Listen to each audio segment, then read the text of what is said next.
Hello everyone, I'm Mr. Night Story, and welcome to tonight's journey toward peaceful sleep. If you're enjoying this content, I would be so grateful if you could take a moment to like this video.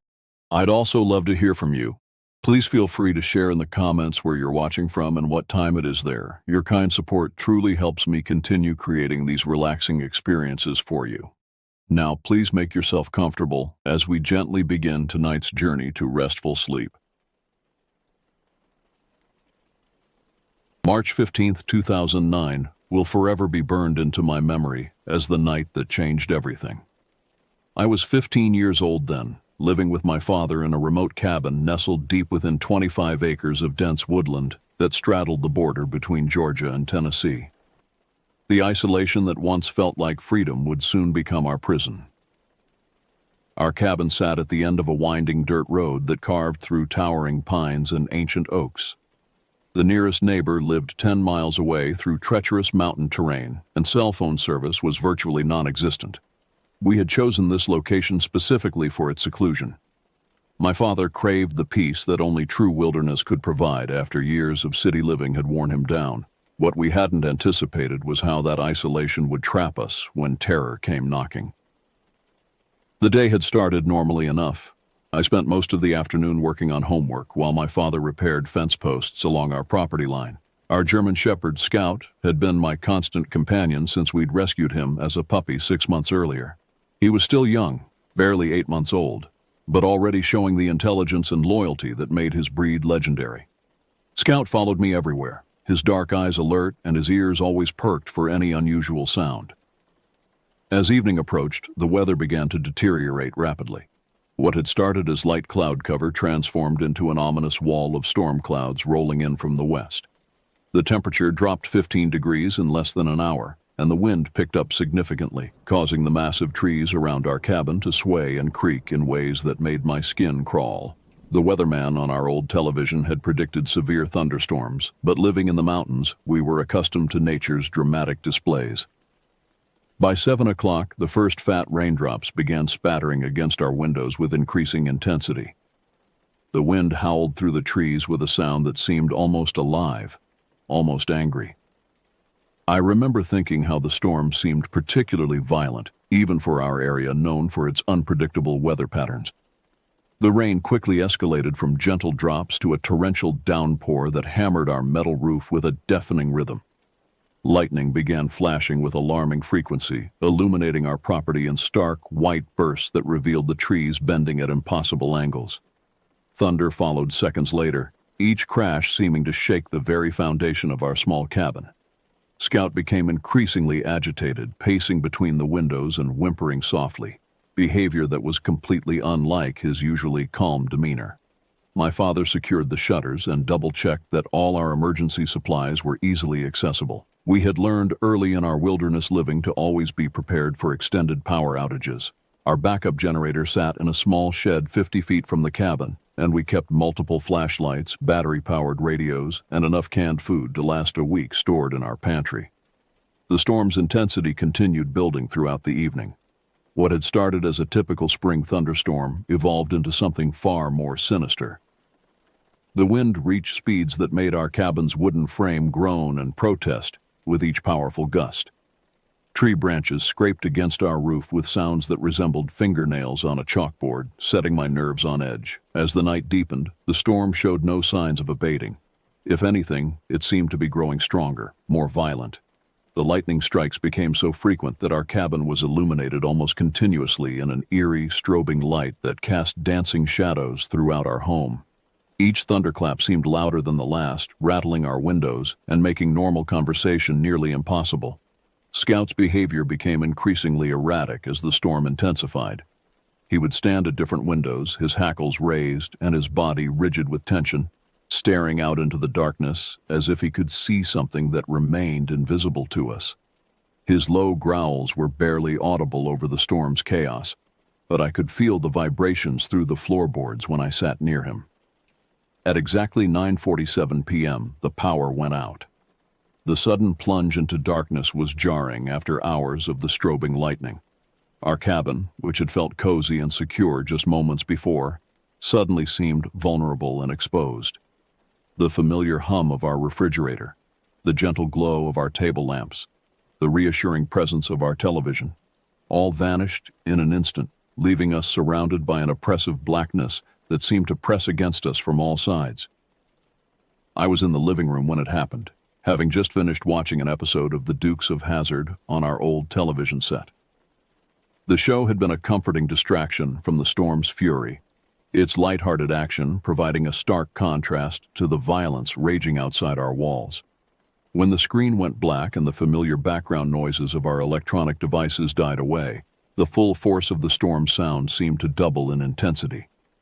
The rain pounding our roof became thunderous without the buffer of background noise.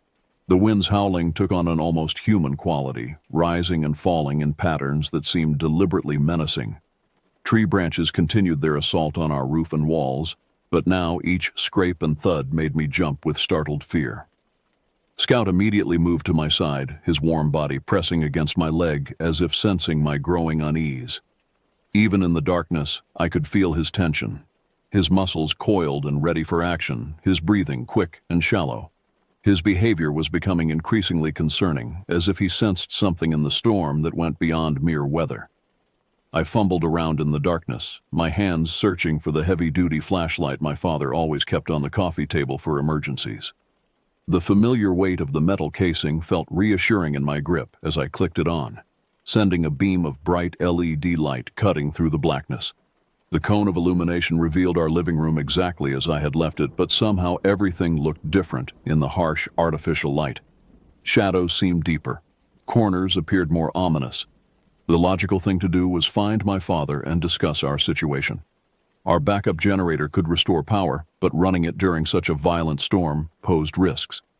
Lightning strikes on metal could be catastrophic, and the generator's noise might mask important sounds, like someone approaching our isolated cabin. I called out for my father, but my voice was swallowed by the storm's roar.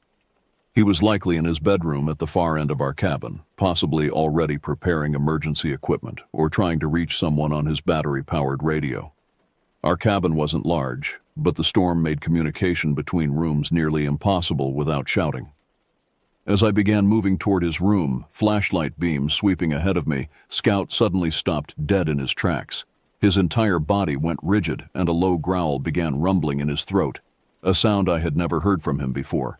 It was deeper, more primal than his usual warning growls when strangers approached our property. This sound spoke of genuine fear, of instinctual recognition of danger. I stopped walking and listened intently, trying to discern what had triggered Scout's reaction.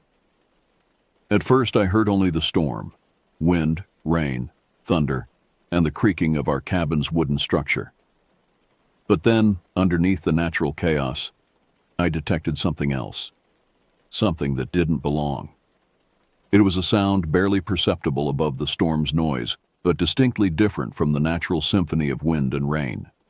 It was rhythmic, deliberate, and completely out of place in our wilderness setting. As I strained to identify it, my blood began to pump faster and my breathing became shallow with growing anxiety. The sound was footsteps. Heavy, measured footsteps circling our cabin in the darkness, just audible enough to confirm they weren't my imagination.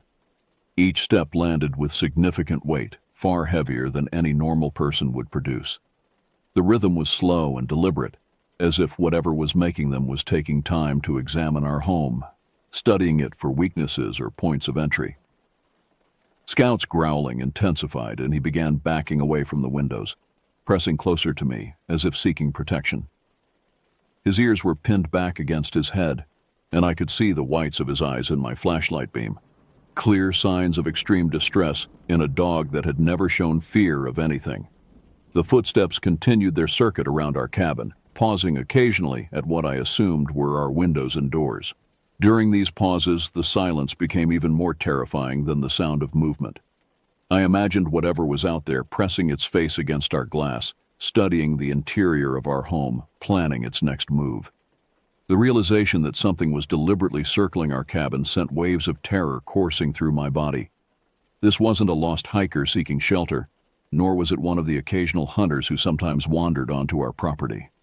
The methodical nature of the movement, combined with Scout's obvious fear, told me that whatever was outside posed a genuine threat. I forced myself to remain as quiet as possible, controlling my breathing and moving with careful precision to avoid making any noise that might alert our unwelcome visitor to my exact location within the cabin. The flashlight in my hand suddenly felt like both a necessity and a liability. I needed its light to navigate safely, but its beam could potentially reveal my position to whatever was watching from outside. The footsteps paused directly outside our largest window, the one that faced our small front porch. I could hear what sounded like shuffling, as if something was positioning itself for a better view inside. The storm's lightning provided occasional illumination of our property, but the flashes were too brief and chaotic to reveal any clear details of what lurked in the darkness. Scout's behavior became increasingly agitated. He began moving in tight circles, his claws clicking against our hardwood floors despite his obvious attempts to remain quiet. His instincts were screaming danger, and his canine senses were detecting threats that remained invisible to me. The low growling continued rumbling in his throat, occasionally punctuated by barely audible whimpers of fear. I knew I needed to reach my father immediately. Whatever was outside our cabin required both of our attention and all of our resources to handle safely. But the journey from our living room to his bedroom at the far end of the cabin now seemed like an impossible distance to cover without being detected. The footsteps resumed their circuit, this time moving toward the side of our cabin where my father's bedroom was located. Each step seemed heavier than the last, and I began to wonder just how large whatever was making them might be. The weight behind each footfall suggested something far bigger than any normal person, perhaps 6.5 feet tall, and built with the solid mass of someone who performed heavy physical labor their entire life. As the presence moved along our cabin's exterior walls, I became aware of additional sounds that chilled me to my core. There were subtle scratching noises, as if whatever was outside was testing our walls and siding for weak points.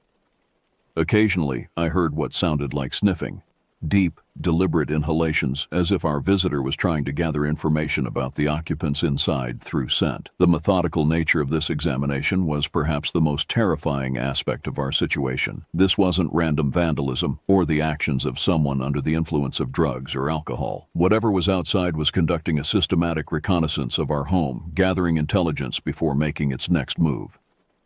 Lightning flashed again, and for a brief moment I thought I saw a shadow moving past our front window. Something tall and broad that didn't match the silhouette of any animal native to our area. The shape was vaguely humanoid, but wrong in proportions that I couldn't quite identify in the brief illumination. Scout suddenly bolted toward my father's room, his fear apparently overcoming his instinct to stay close to me. His claws scrambled for purchase on our smooth floors as he rounded the corner leading to the bedroom hallway. I could hear his frantic scratching at my father's door, accompanied by urgent whimpering that would definitely wake my father if the storm hadn't already done so. The footsteps outside stopped abruptly. Whatever had been circling our cabin became completely motionless, and the sudden absence of sound was far more terrifying than the steady rhythm of movement had been. I realized that Scout's desperate flight to my father's room had likely been heard by our uninvited guest. The silence stretched for what felt like hours but was probably only seconds, creating a tension that made my hands shake and my heart pound so loudly I was certain it could be heard outside. Then came a new sound that nearly made me drop my flashlight in terror. Someone, or something, was testing our front door handle. The metallic clicking of the latch being manipulated was clearly audible, despite the storm's ongoing fury. Our door was locked, but the sound of someone attempting to gain entry sent panic surging through my entire body. I backed away from the front of our cabin, keeping my flashlight beam pointed at the door while trying to control my breathing enough to think clearly. The handle continued turning back and forth, each movement deliberate and patient. There was no frantic urgency in these attempts, no signs of panic or desperation. Whatever was trying to get inside was taking its time, methodically testing our defenses and looking for the easiest way to gain entry. I heard my father's bedroom door open, followed by his urgent voice calling my name. Scout's warning had successfully alerted him to our situation, but now we faced the challenge of communicating our danger without alerting whatever was outside to our exact positions and numbers. "Don't move," My father's voice carried down the hallway in a harsh whisper that barely reached me over the storm's continuous roar. "Stay exactly where you are and don't make any sudden movements." The urgency in his tone was unlike anything I had ever heard before. My father was a man who prided himself on remaining calm under pressure. He had served 2 tours in the military and worked for 15 years as a firefighter before we moved to our mountain retreat. Hearing genuine fear in his voice sent my terror to new heights and confirmed that our situation was far more serious than I had initially realized. I remained frozen in place, flashlight beam still focused on our front door, where the handle had stopped moving but remained turned to the unlocked position. The door itself hadn't opened, suggesting that our deadbolt was still engaged, but the fact that someone had successfully manipulated our main lock was deeply disturbing. "I can see you from my window," my father continued in that same urgent whisper. "Listen to me very carefully. There's something outside that isn't human. It's not like any animal I've ever seen, and it's not like any person either. Do you understand what I'm telling you?" His words hit me like physical blows. My father wasn't given to exaggeration or flights of fancy. He was a practical man who dealt in facts and evidence, someone who had seen enough real danger in his lifetime to accurately assess threats. If he was telling me that whatever was outside our cabin wasn't human, then I had no choice but to believe him completely. "What do you mean it's not human?" I whispered back, my voice barely audible even to myself.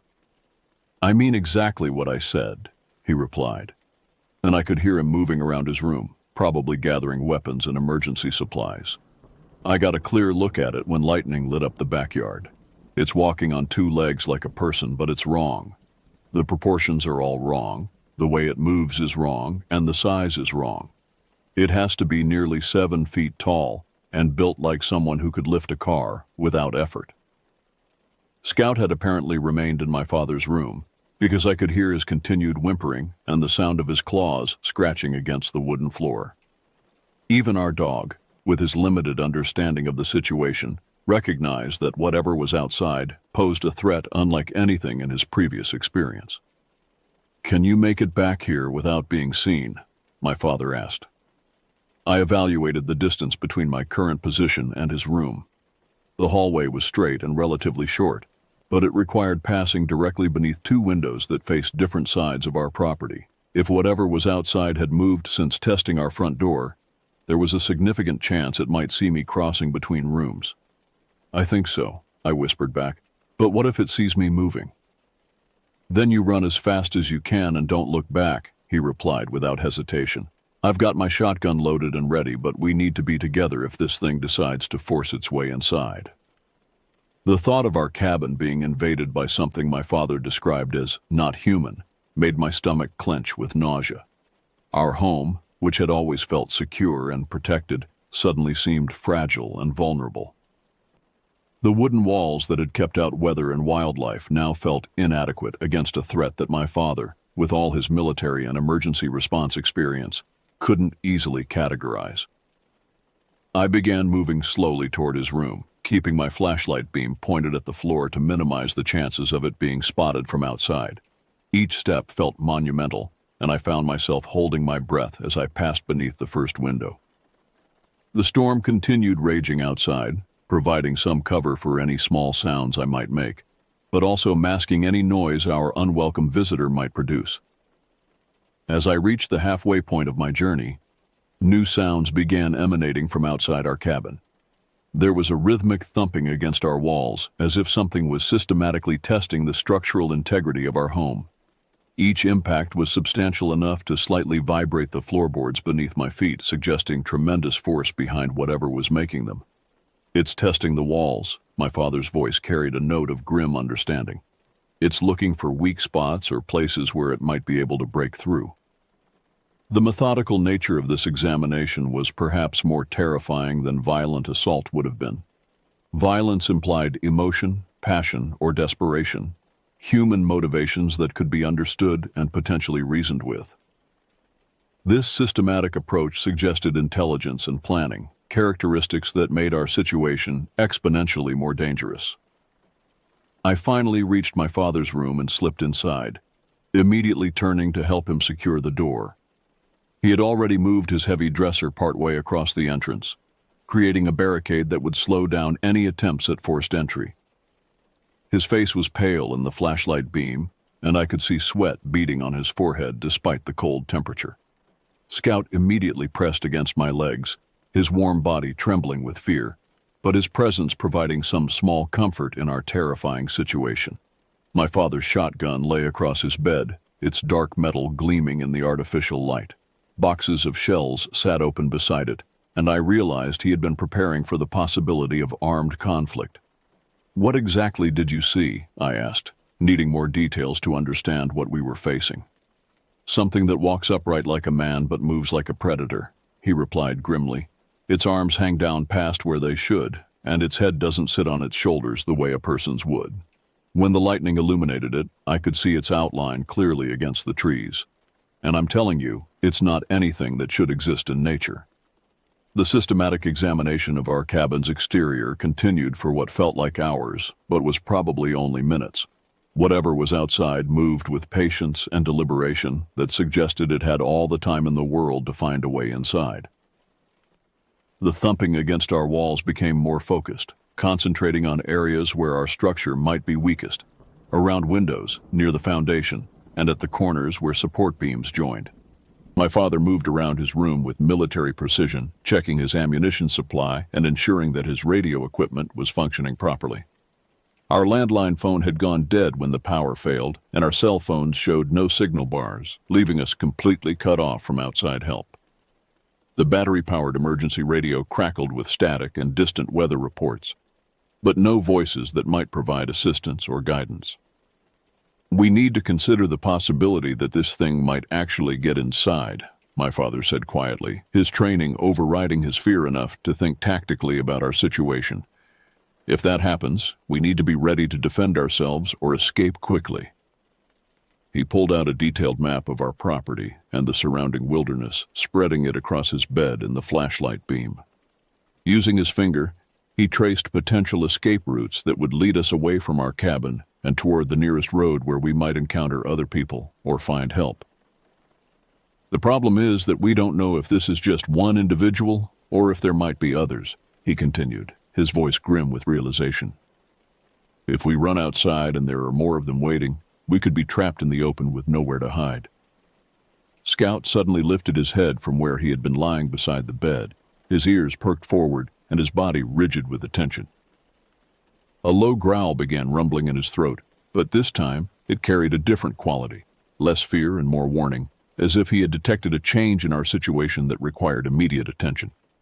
The sounds from outside our cabin had stopped completely. The abrupt silence was far more ominous than the systematic testing had been. At least when we could hear movement, we knew where our unwelcome visitor was located and what it was doing. Now, in the absence of any audible activity, our imaginations began filling the void with possibilities that were somehow worse than the reality we had been experiencing. "It's repositioning," my father whispered, moving toward his window but staying well back from the glass. "Whatever it was doing out there, it's finished, and now it's moving to the next phase of whatever it has planned." The storm continued its assault on our cabin, but even the thunder and lightning seemed subdued compared to the tension that now filled our small space. Every sound became suspect. Every shadow in our flashlight beams could potentially hide something threatening. The familiar surroundings of my father's bedroom now felt like a bunker under siege. Then we heard it. The unmistakable sound of our front door opening. Despite our deadbolt, despite our locked handle, despite every precaution we had taken, something had gained entry to our cabin. The hinges creaked slightly as the door swung open, followed by the distinct sound of heavy footsteps crossing our threshold and entering our living room. "How is that possible?" I whispered, my voice barely audible even to myself. My father's face had gone completely pale, and his hands tightened around his shotgun with white-knuckled intensity. He moved closer to our bedroom door, listening intently to the sounds coming from the front of our cabin.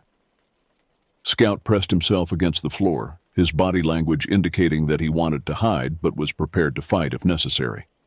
The footsteps moved slowly through our living room, pausing occasionally as if whatever had entered was examining our belongings or familiarizing itself with the layout of our home. Each footfall was heavy and deliberate, confirming my father's assessment about the size and weight of our intruder.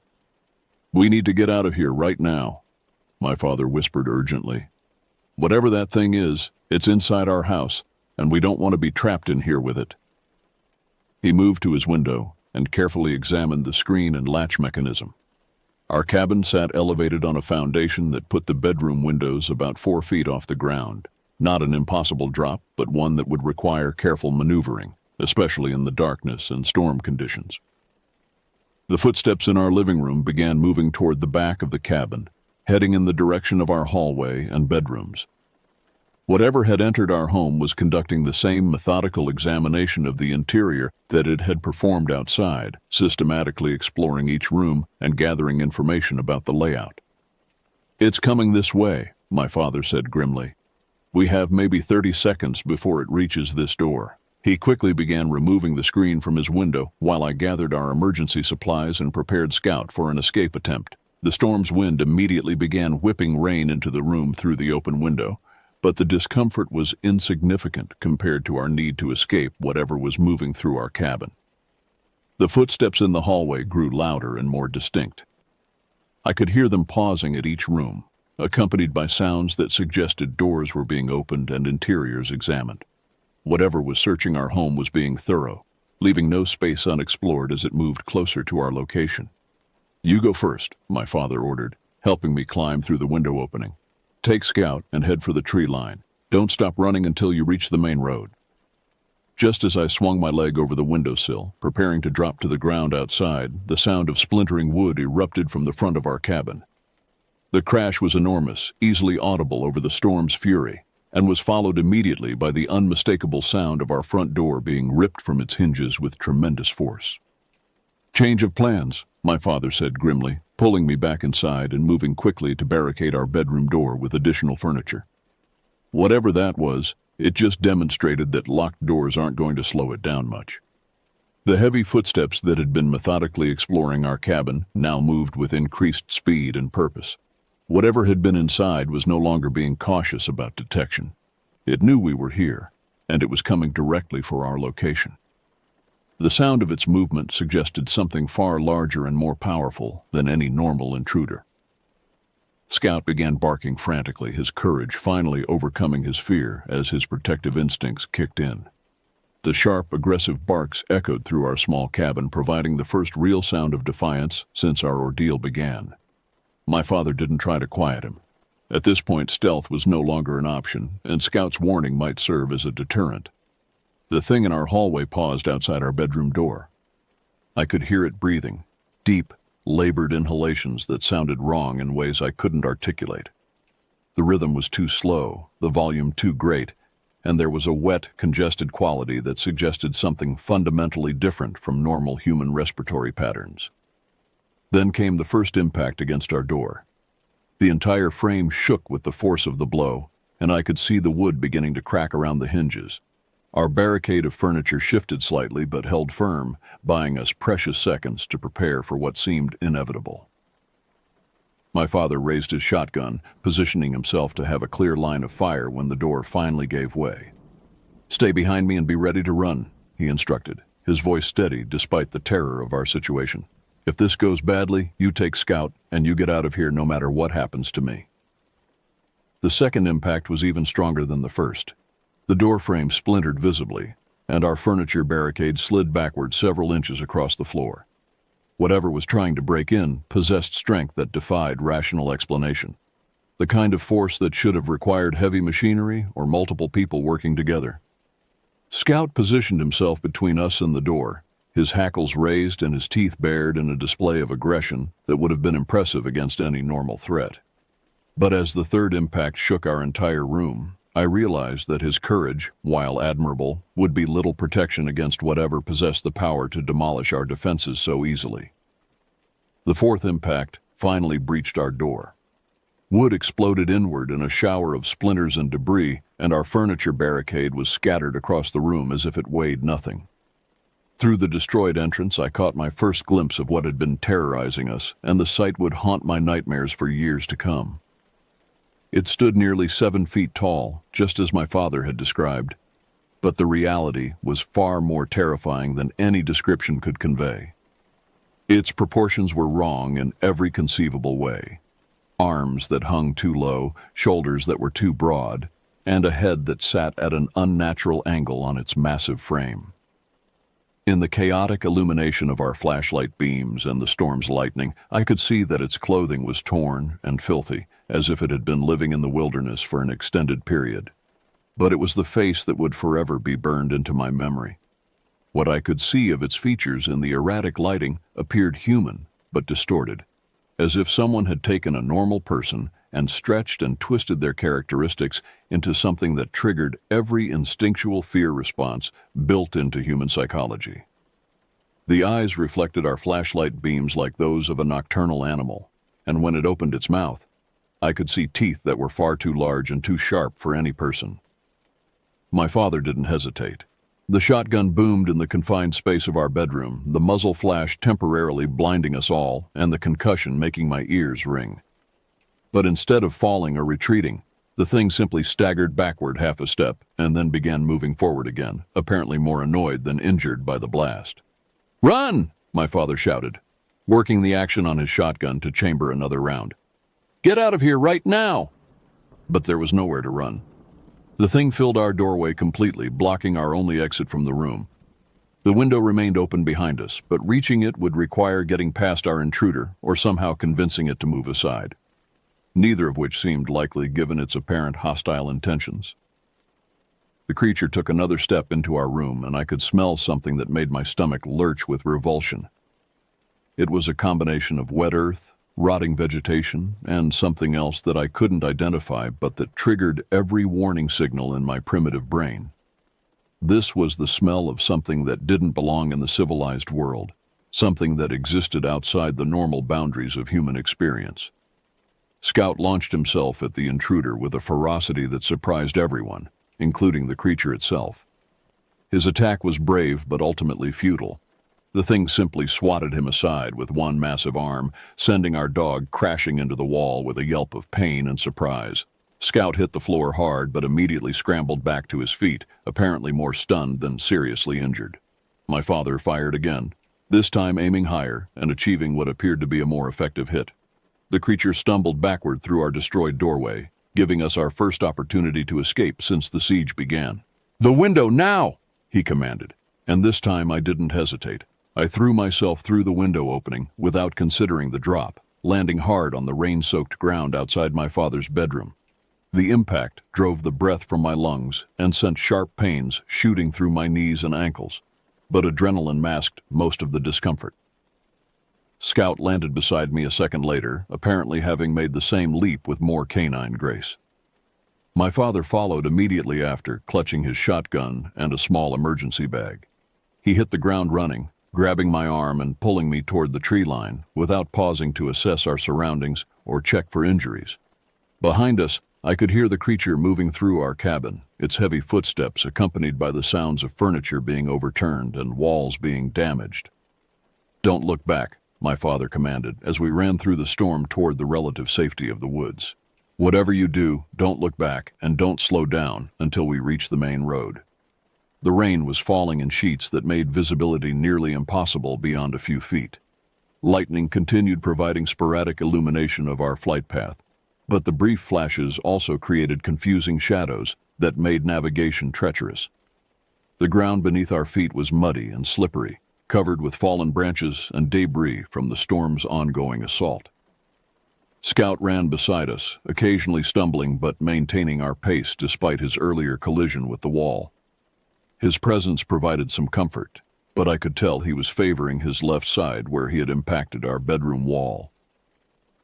The fact that he continued running without complaint spoke to both his determination and the severity of our situation. Behind us, the sounds from our cabin grew louder and more destructive. I could hear glass breaking, wood splintering, and what sounded like entire sections of wall being torn apart. Whatever we had left behind was systematically destroying our home, either searching for something specific or simply venting its rage at our escape. What was that thing? I gasped as we pushed through the underbrush toward the dirt road that connected our property to the outside world. "I don't know," my father replied honestly, his breathing labored from our desperate flight. But I know it wasn't anything natural, and I know we're lucky to be alive right now. The main road was still nearly a mile away through difficult terrain, and I was already beginning to feel the effects of our desperate sprint. My lungs burned from the cold air and physical exertion, and my legs felt increasingly unsteady as we navigated fallen logs and patches of thorny undergrowth. The storm continued hammering us with rain and wind, making our escape even more challenging. Lightning flashed again, and in that brief moment of illumination, I saw something that made my blood freeze in my veins. Far behind us, barely visible through the trees and rain, a tall figure was moving in our direction. It wasn't running, but its long stride was covering ground with alarming efficiency. Whatever we had left in our cabin had decided to pursue us into the wilderness. "It's following us," I managed to say between gasping breaths. My father glanced back just as another lightning flash confirmed my observation. His face went pale, and he immediately changed our direction, angling toward a section of forest where the trees grew more densely and might provide better concealment. "We need to find somewhere to hide until daylight," he said grimly. "Running in the open isn't going to work if that thing can track us through the forest." Scout seemed to understand our need for concealment, because he immediately began leading us toward a particularly thick stand of pine trees, whose low-hanging branches created natural shelter from both the storm and observation. We crawled underneath the dense canopy, pressing ourselves against the trunk of the largest tree and trying to control our breathing enough to listen for pursuit. The rain drumming against the pine needles above our heads provided some acoustic cover, but it also masked any sounds that might indicate whether our pursuer was still following our trail. We huddled together in the darkness, sharing body heat and drawing what comfort we could from each other's presence while we waited to see if our hiding place would be discovered. Minutes passed like hours as we strained to hear any indication of movement in the forest around us. The storm continued its assault, and occasionally lightning would illuminate our immediate surroundings, but we saw no sign of the creature that had destroyed our home and driven us into the wilderness. "We need to keep moving toward the road," my father finally whispered. "Staying here too long is just giving it more time to track us down." As we prepared to continue our escape, Scout suddenly lifted his head and looked back in the direction we had come. His ears were perked forward and a low growl began rumbling in his throat, the same warning sound he had made when the creature first approached our cabin. Whatever was hunting us through the forest had found our trail again. We spent the remainder of that terrifying night moving through the forest in short sprints, hiding whenever Scout's behavior indicated that our pursuer was getting close, and gradually working our way toward the main road where we might find help or at least escape our isolated predicament. The creature seemed to be tracking us with supernatural ability, always appearing to know our general direction despite our attempts at concealment and misdirection. Dawn finally began breaking around 6:30 in the morning, and with the first gray light filtering through the storm clouds, we heard the most welcome sound imaginable, the distant rumble of a vehicle on the main road. My father immediately began leading us toward the sound, abandoning all attempts at stealth in favor of speed as we crashed through the underbrush toward potential salvation. The truck belonged to our nearest neighbor, a man named Vernon, who lived 10 miles away and was apparently heading to town for supplies despite the storm conditions. When he saw 3 muddy, terrified people emerge from the forest and flag him down, he immediately pulled over and began asking questions that we were barely coherent enough to answer. "Something attacked our cabin," my father managed to explain between gasping breaths. "We need to get to town and call the police immediately." Vernon didn't ask for details. The obvious terror in our faces and our bedraggled condition were explanation enough. He helped us into his truck, made room for Scout in the back seat, and began driving toward town while my father used his cell phone to contact emergency services. The conversation with the 911 dispatcher was surreal. How do you explain to someone that your home was invaded by something that didn't appear entirely human? How do you describe footprints that looked more like claws than feet? How do you convince trained professionals to take seriously a report that sounded like something from a horror movie? The police arrived at our property 3 hours later, accompanied by paramedics and a representative from the sheriff's department. What they found confirmed our story in ways that were both validating and deeply disturbing. Our cabin had been completely destroyed, not just damaged, but systematically torn apart, as if something with tremendous strength had gone room by room, pulling down walls and destroying everything inside. The tracks around our property were unlike anything the investigating officers had seen before. They were definitely made by something bipedal, but the size and shape were wrong for any known animal or person. The stride length suggested something nearly 7 feet tall, and the depth of the impressions in the muddy ground indicated weight that would have been impossible for a normal human. Inside our destroyed cabin, investigators found evidence of tremendous force being applied to structural elements that should have required heavy equipment to damage. Support beams had been snapped in half, walls had been punched through, and our furniture had been scattered as if it weighed nothing. The official report listed the incident as vandalism by unknown perpetrators, but I could see in the officers' faces that they knew this explanation didn't adequately account for the evidence they had documented. The amount of destruction would have required multiple people working with tools, but there were no tool marks on any of the damaged surfaces. Everything appeared to have been torn apart by hand. We never returned to live in those woods. My father arranged for a salvage crew to remove anything of value from the wreckage, but he refused to accompany them, and he insisted that they work only during daylight hours with multiple people present at all times. Even then, the crew reported feeling uneasy during their work, as if they were being watched from the surrounding forest. Scout recovered from his injuries within a few days, but his behavior was permanently changed by our experience. He became extremely protective of our family and showed signs of anxiety whenever we were in wooded areas or rural locations. Veterinarians found no physical explanation for his behavioral changes, but I understood completely. He had seen something that challenged his understanding of the natural world, just as we had. The insurance company eventually paid our claim, though the adjuster clearly had doubts about the official explanation for the damage. The amount of destruction was simply too extensive to have been caused by normal vandalism, and the specific patterns of damage suggested something that defied conventional explanation. We moved to a suburban neighborhood where our nearest neighbors were less than 100 feet away, and where the sound of human activity provided constant reassurance that we were not alone or isolated. My father sold his hunting equipment and showed no interest in outdoor activities that might take us away from populated areas. 10 years have passed since that night, and I still wake up sometimes from dreams where I can hear heavy footsteps circling my home in the darkness. I've never spoken publicly about what we experienced, and I doubt anyone would believe the complete truth even if I did. But I know what I saw, and I know what hunted us through those woods on that storm-torn night in March 2009. Whatever exists in the wilderness between Georgia and Tennessee, it's still out there. The forest holds secrets that civilization has forgotten, and sometimes those secrets decide to remind us that humanity's dominion over the natural world is neither complete nor permanent. We learned that lesson in the most terrifying way possible, and it's a knowledge that will stay with us for the rest of our lives. I often wonder if other families living in isolated areas have encountered similar experiences, and whether the official explanations for unexplained incidents adequately account for the reality of what might be sharing our world. But mostly, I'm grateful that we survived our encounter, and I pray that whatever we left behind in those woods remains content to stay hidden in the darkness where it belongs.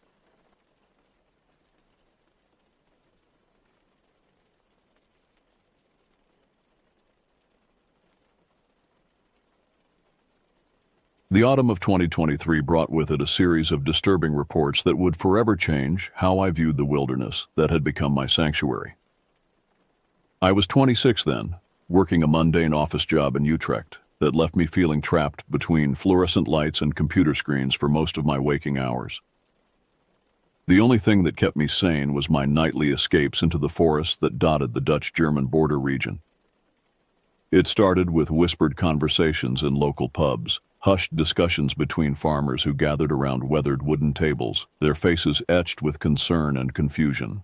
The first official report came from a sheep farmer named Cornelis van der Berg, whose property stretched along the eastern edge of Gelderland province. On a foggy Tuesday morning in early October, he discovered 7 of his prize breeding ewes lying motionless in their pasture, their bodies arranged in an almost ceremonial pattern that made his stomach turn. The local veterinarian, Dr. Hendrika Vos, arrived within hours of the discovery. What she found defied her 30 years of experience treating livestock attacks. The sheep hadn't simply been killed, they had been systematically executed. Each animal bore identical wounds, a single devastating bite to the throat that had severed the carotid artery with surgical precision. The bite radius measured exactly 7 centimeters across, far larger than any domestic dog could produce, yet the depth and clean edges suggested an intelligence behind the attack that no wild animal should possess. In all my years, Dr. Voss told the local newspaper, I've never seen anything like this. Wolves kill to eat, but these animals were left completely untouched. No flesh was consumed, no organs removed. It's as if something killed for the pure sake of killing. The most disturbing detail emerged when crime scene investigators, yes, they had called in actual police forensics, examined the scene more thoroughly. Surrounding each dead sheep was a perfect circle of paw prints, each measuring nearly 18 centimeters in length. The prints showed deliberate placement, as if the killer had walked methodically around each victim before striking. The depth of the impressions suggested an animal weighing at least 80 kilograms, yet the prints showed no signs of claws, which ruled out bears or large wildcats. Within 2 weeks, 3 more farms reported similar attacks. The pattern remained consistent: multiple sheep killed but not eaten, precise throat wounds, and those unnaturally large paw prints arranged in perfect circles around each carcass. The local police established a task force, and wildlife experts from Wageningen University were brought in to analyze the evidence. Professor Adrian Klein, the university's leading expert on predator behavior, held a press conference that I watched from my cramped apartment, feeling an inexplicable chill as he spoke. The behavior we're observing is unprecedented in the scientific literature, he announced, his usually confident demeanor noticeably shaken. No known predator species exhibits this type of systematic killing without consumption. The precision of the wounds suggests an animal with extraordinary bite force and jaw control, yet the complete absence of feeding behavior contradicts every predatory instinct we understand. The media dubbed it the ghost wolf of Gelderland, though Professor Klein repeatedly insisted that wolves had been extinct in the Netherlands for over a century and a half. DNA samples from the bite wounds proved inconclusive. The saliva contained genetic markers consistent with Canis lupus, yet several sequences didn't match any known wolf subspecies in existing databases. As autumn deepened into winter, the attacks suddenly stopped. No more dead sheep, no more mysterious paw prints, no more terrified farmers calling the police in the pre-dawn hours. The task force was quietly disbanded, the university experts returned to their laboratories, and the local news moved on to other stories. But the farmers didn't forget. They installed motion-activated cameras, reinforced their fencing, and many began keeping loaded rifles by their doors. I followed every news report with an obsession that disturbed even me. Something about the systematic nature of the killings, the intelligence implied by the evidence, resonated with a dark fascination I didn't fully understand. I printed out newspaper articles and pinned them to the wall of my apartment, creating a timeline of events that grew more complex with each passing day. My colleagues at work began commenting on my distracted behavior, my inability to focus on spreadsheets and quarterly reports, when my mind was consumed by thoughts of what might be lurking in the forests I loved so deeply.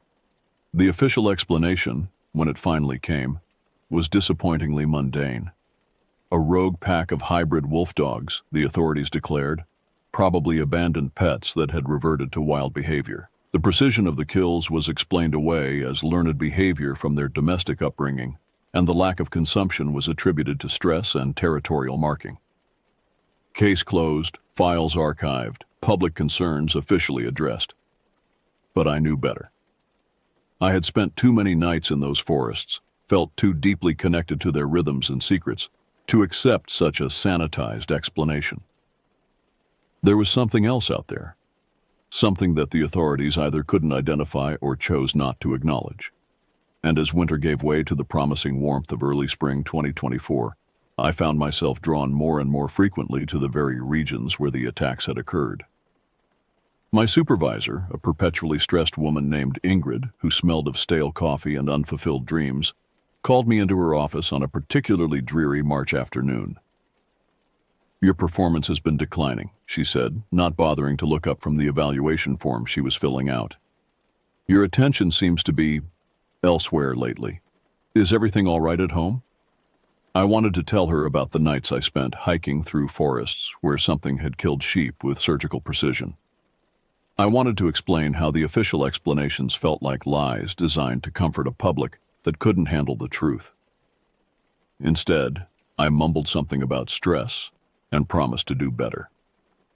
But even as I spoke, I was already planning my next nocturnal expedition, already feeling the familiar pull of the wild places that had become more real to me than the fluorescent-lit office where I wasted my days. That evening, I spread out detailed topographical maps of the Gelderland region on my kitchen table, marking each location where attacks had been reported. A pattern emerged that the official investigation had apparently missed or chosen to ignore. The kills formed a rough circle approximately 15 kilometers in diameter, centered on a dense section of forest that local hikers rarely visited due to its swampy terrain and poor trail maintenance. I traced the circle with my finger, feeling a strange mixture of fear and anticipation. Whatever had killed those sheep was still out there, still following patterns that only I seemed to recognize. And tomorrow night, I would begin my search for the truth that everyone else was too frightened or too comfortable to pursue. My relationship with the forests began long before the sheep killings, rooted in a childhood trauma that I've never discussed with anyone, not even the therapist my parents forced me to see after the incident. I was 11 years old when my younger brother Peter disappeared during a family camping trip in the Hogavelua National Park. We were playing hide and seek among the towering pine trees while our parents set up camp, and he simply vanished. The search lasted 4 days, involving hundreds of volunteers, police dogs, and helicopter surveillance. They found his body at the bottom of a ravine, apparently the victim of an accidental fall. But I knew better. I had heard him screaming in the distance, a sound that cut through the forest like a blade through silk, filled with terror beyond anything a simple fall could produce. When I tried to tell the adults about the screams, they dismissed them as my imagination, traumatic stress manifesting as false memories. The official cause of death was accidental drowning. He had fallen into a stream and struck his head on the rocks. From that day forward, the woods called to me with an intensity that bordered on compulsion. I couldn't stay away from them, couldn't resist the pull of the deep forest where shadows moved in ways that defied explanation and sounds carried meanings that civilized people had forgotten how to interpret. My parents worried, of course. They took me to specialists who diagnosed me with everything from PTSD to obsessive-compulsive disorder, but none of their treatments could diminish the magnetic force that drew me into the wilderness. By the time I reached university age, my nocturnal wanderings had become a central part of my identity. I studied forestry management, partly to understand the ecosystems I was so drawn to, but mostly to have legitimate reasons for spending time in remote locations where others feared to tread. My professors noted my unusual ability to navigate in complete darkness, my uncanny skill at identifying animal tracks and behavioral patterns, and my disturbing comfort level in situations that sent other students fleeing back to their dormitories. Dr. Margaretha Zielstra, my wildlife behavior instructor, pulled me aside after a particularly intense field exercise in the Kinderdijk wetlands. "You have an extraordinary connection to the natural world," she said, studying my face with the analytical intensity of someone accustomed to observing predator-prey relationships. "But there's something almost feral about the way you move in the forest. Are you getting enough sleep? Maintaining proper social connections?" I assured her that I was fine, but the truth was more complicated. My nocturnal expeditions had grown longer and more frequent, often lasting entire nights as I explored territories that even experienced rangers avoided. I had developed an ability to move through dense undergrowth without making a sound, to read the subtle signs that indicated predator presence, and to distinguish between the normal sounds of nighttime forest activity and the unnatural silences that preceded danger. The sheep killings changed everything. Suddenly, my obsession had a focus, a specific mystery that demanded investigation. I began carrying detailed journals on my night hikes, documenting every unusual sound, every displaced branch, every scent that didn't belong to the normal ecosystem. My handwriting grew increasingly erratic as I recorded observations that I knew no one else would believe. The way certain areas of forest fell completely silent at specific times of night, the strange patterns of broken branches that formed geometric shapes too precise to be natural, the occasional discovery of animal bones arranged in configurations that suggested intelligence and purpose. My apartment became a shrine to the mystery. Topographical maps covered every wall, marked with colored pins indicating reported sightings, unusual animal behavior, and my own disturbing discoveries. I installed a police scanner to monitor emergency calls from the rural districts, and I kept detailed files on every farmer, ranger, and local resident who had reported unusual incidents. My neighbors began to complain about the smell. I had stopped bathing regularly, finding that human soap and deodorant interfered with my ability to detect the subtle scents that provided crucial information during my forest investigations. Work became increasingly difficult to endure. The fluorescent lights hurt my eyes, which had adapted to function optimally in near total darkness. The constant chatter of my colleagues felt like meaningless noise compared to the rich symphony of forest sounds that had become my preferred language. I found myself snapping at people who interrupted my concentration, becoming aggressive when forced to participate in team meetings or social events that kept me away from my true calling. Ingrid's concerns about my performance were completely justified, though for reasons she couldn't possibly understand. I was no longer fully human in the conventional sense. My senses had sharpened to superhuman levels. My reflexes had adapted to the split-second timing required for survival in predator territory, and my understanding of natural systems had evolved beyond what any textbook could teach. I could identify individual animals by their scent trails, predict weather changes by the behavior of insects, and navigate complex terrain using only the subtle variations in air current and sound reflection that indicated the presence of trees, rocks, and water sources. The transformation wasn't entirely pleasant. Human food began to taste bland and artificial compared to the wild berries and edible plants I had learned to identify during my expeditions. Sleeping indoors felt suffocating. I often found myself opening all the windows in my apartment and lying on the floor, trying to recreate the sensation of sleeping under an open sky. My social relationships deteriorated as I lost interest in conversations that didn't relate to tracking, animal behavior, or forest ecosystems. Dr. Hendrik van Essen, a psychologist my concerned sister convinced me to visit, attempted to diagnose my condition as a form of dissociative disorder. "You're using the forest as an escape from trauma," he explained during our single session together. "The nocturnal wandering, the hypervigilance, the social isolation. These are all symptoms of someone trying to avoid processing a deeply painful experience." I wanted to explain that I wasn't escaping into the forest. I was returning to it. The woods weren't a refuge from reality. They were reality, raw and honest and unfiltered by the comfortable lies that civilized society told itself. In the forest, death was immediate and honest.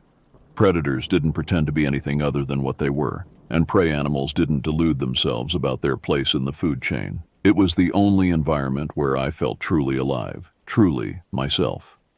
As spring progressed into summer, my expeditions grew more ambitious. I began exploring territories that had been off-limits even to experienced hikers, penetrating deep into swamplands and dense forest areas where the canopy was so thick that daylight never reached the ground.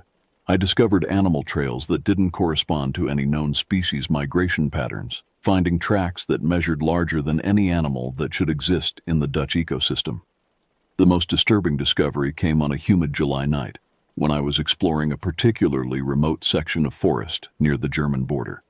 Hidden beneath a natural overhang created by fallen trees, I found what could only be described as a lair. The ground had been deliberately cleared and shaped into a circular depression approximately 3 meters in diameter. The earth was packed hard and smooth, stained dark with what might have been blood.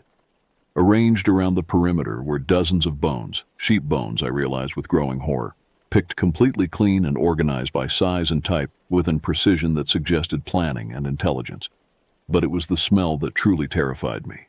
The entire area reeked of something that wasn't quite wolf, wasn't quite dog, but contained elements of both along with other scents I couldn't identify. It was the smell of something that didn't belong in any ecosystem I understood, something that existed outside the normal rules of predator and prey. I documented everything with my camera, took detailed measurements, and collected samples of the strange dark soil for later analysis.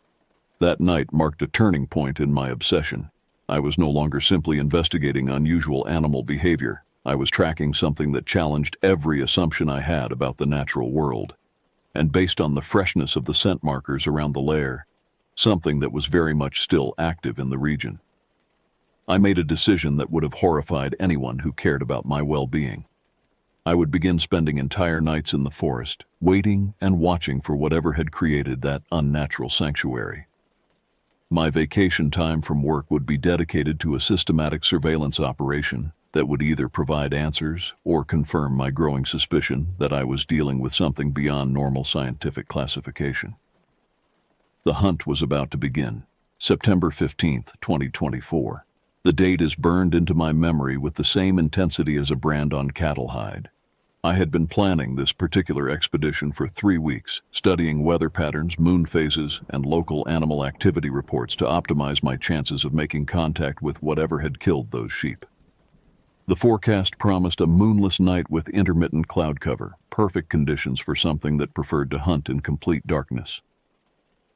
I left my apartment at 6:30 p.m., loading my mountain bike with equipment that would have seemed excessive to any casual observer. Night vision binoculars, motion-detecting cameras, audio recording equipment, and enough food and water to sustain a 3-day surveillance operation. My backpack also contained items that I hoped I wouldn't need: a military-grade flashlight capable of producing 3,000 lumens, a high-pitched whistle designed to disorient aggressive animals, and a folding knife with a 12-centimeter blade that I had practiced drawing in complete darkness until the motion became automatic.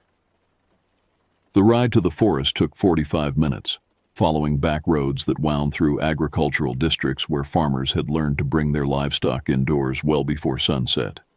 I passed 3 properties where motion-activated floodlights had been installed around sheep pens, their harsh illumination creating pools of artificial daylight in the gathering dusk.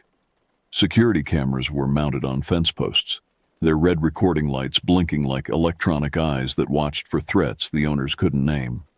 I chained my bike to a utility pole approximately half a kilometer from the forest entrance, in a location that would allow for rapid escape if circumstances required it. The walk to my chosen observation point would take me through increasingly dense vegetation, following animal trails that I had memorized during previous reconnaissance missions. My destination was a natural blind created by fallen trees and dense undergrowth, positioned approximately 200 meters from the area where I had discovered the bone circle 3 months earlier. As I entered the forest, the familiar sensation of heightened awareness flooded my nervous system. My vision adjusted automatically to the minimal light conditions, revealing details that would have been invisible to normal human perception. The texture of bark became tactile information that I could process without touching. The subtle variations in ground consistency told me where to place my feet to avoid making noise, and the complex symphony of insect and small animal activity provided a real-time map of the ecosystem around me. But something was wrong. The normal patterns of forest sound were disrupted in ways that immediately triggered my alarm systems. Sections of woodland that should have been active with nocturnal creatures were completely silent, creating dead zones of unnatural quiet that moved through the landscape like an infection spreading through healthy tissue. I paused frequently to analyze these disturbances, trying to determine whether they indicated the presence of a predator or something more unusual. 20 minutes into my approach, I encountered the first physical evidence that I was not alone in the forest. A sheep carcass, less than 6 hours old based on the temperature of the body and the progression of rigor mortis, lay beside a game trail that I had used countless times during previous expeditions. The kill was identical to those reported in the media. A single devastating bite to the throat, no consumption of flesh, and the distinctive circular arrangement of enormous paw prints around the body. But this kill was different in one crucial detail. The sheep hadn't been part of any local flock. Its ear tags identified it as belonging to a farm more than 20 kilometers away. Something had transported this animal across a significant distance before killing it in this specific location. The implications were staggering. Either I was dealing with a predator intelligent enough to engage in complex hunting strategies, or the creature possessed physical capabilities that defied biological norms. I photographed the scene from multiple angles, documenting the precise placement of the carcass, the pattern of surrounding tracks, and the unusual absence of blood despite the massive throat wound. My hands remained steady as I worked, but my pulse was racing with a combination of terror and exhilaration that I had never experienced before. This was proof that my months of investigation had been justified, evidence that something extraordinary was active in these forests. The scent hit me as I was packing away my camera. Rich, musky, and completely unlike anything in my extensive catalog of forest smells. It contained elements of wet fur and fresh blood, but underneath these familiar components was something else, something that triggered a primal fear response that bypassed rational thought and sent adrenaline flooding through my system. My body prepared for fight or flight before my conscious mind had even processed the threat. I crouched behind the fallen log that concealed my position, controlling my breathing and listening with an intensity that bordered on supernatural. The normal sounds of the forest had ceased entirely, replaced by a silence so complete that it seemed to press against my eardrums like physical weight. Even the insects had stopped their chirping, creating an acoustic vacuum that made my own heartbeat sound like thunder. The footsteps, when they came, were deliberate and measured. Not the random wandering of a lost animal, but the purposeful movement of something that knew exactly where it was going. The spacing between steps suggested an animal much larger than any wolf, yet the sound was wrong for a bear or other large mammal. Each footfall was placed with careful precision, as if the creature was consciously minimizing noise while maintaining forward momentum. I raised my binoculars and scanned the area ahead of me, adjusting the focus to penetrate the deeper shadows between the trees. For several minutes, I saw nothing but the normal landscape of trunks, undergrowth, and fallen branches that created the complex three-dimensional maze of the forest floor. Then, moving with fluid grace that seemed to defy the laws of physics, a shape detached itself from the darkness and began moving directly toward my position. My first thought was that I was observing an unusually large wolf, perhaps a specimen that had wandered south from the expanding populations in Germany or Poland. But as the creature moved closer, details became visible that challenged this initial identification. The proportions were wrong. Too tall, too broad through the chest, with limbs that were longer relative to body size than any wolf I had ever studied. The head was massive, with ears that seemed almost human in their shape and placement. But it was the eyes that shattered any attempt to categorize this animal within normal taxonomic classifications. They reflected the minimal available light, with an intensity that suggested a tapetum lucidum far more developed than that of any terrestrial predator. More disturbing was their apparent focus and intelligence. This wasn't the random environmental scanning of an animal following scent trails. These were the calculated observations of something that was actively hunting. The creature paused approximately 50 meters from my hiding place, raising its head to sample the air with the same methodical approach it applied to its movement.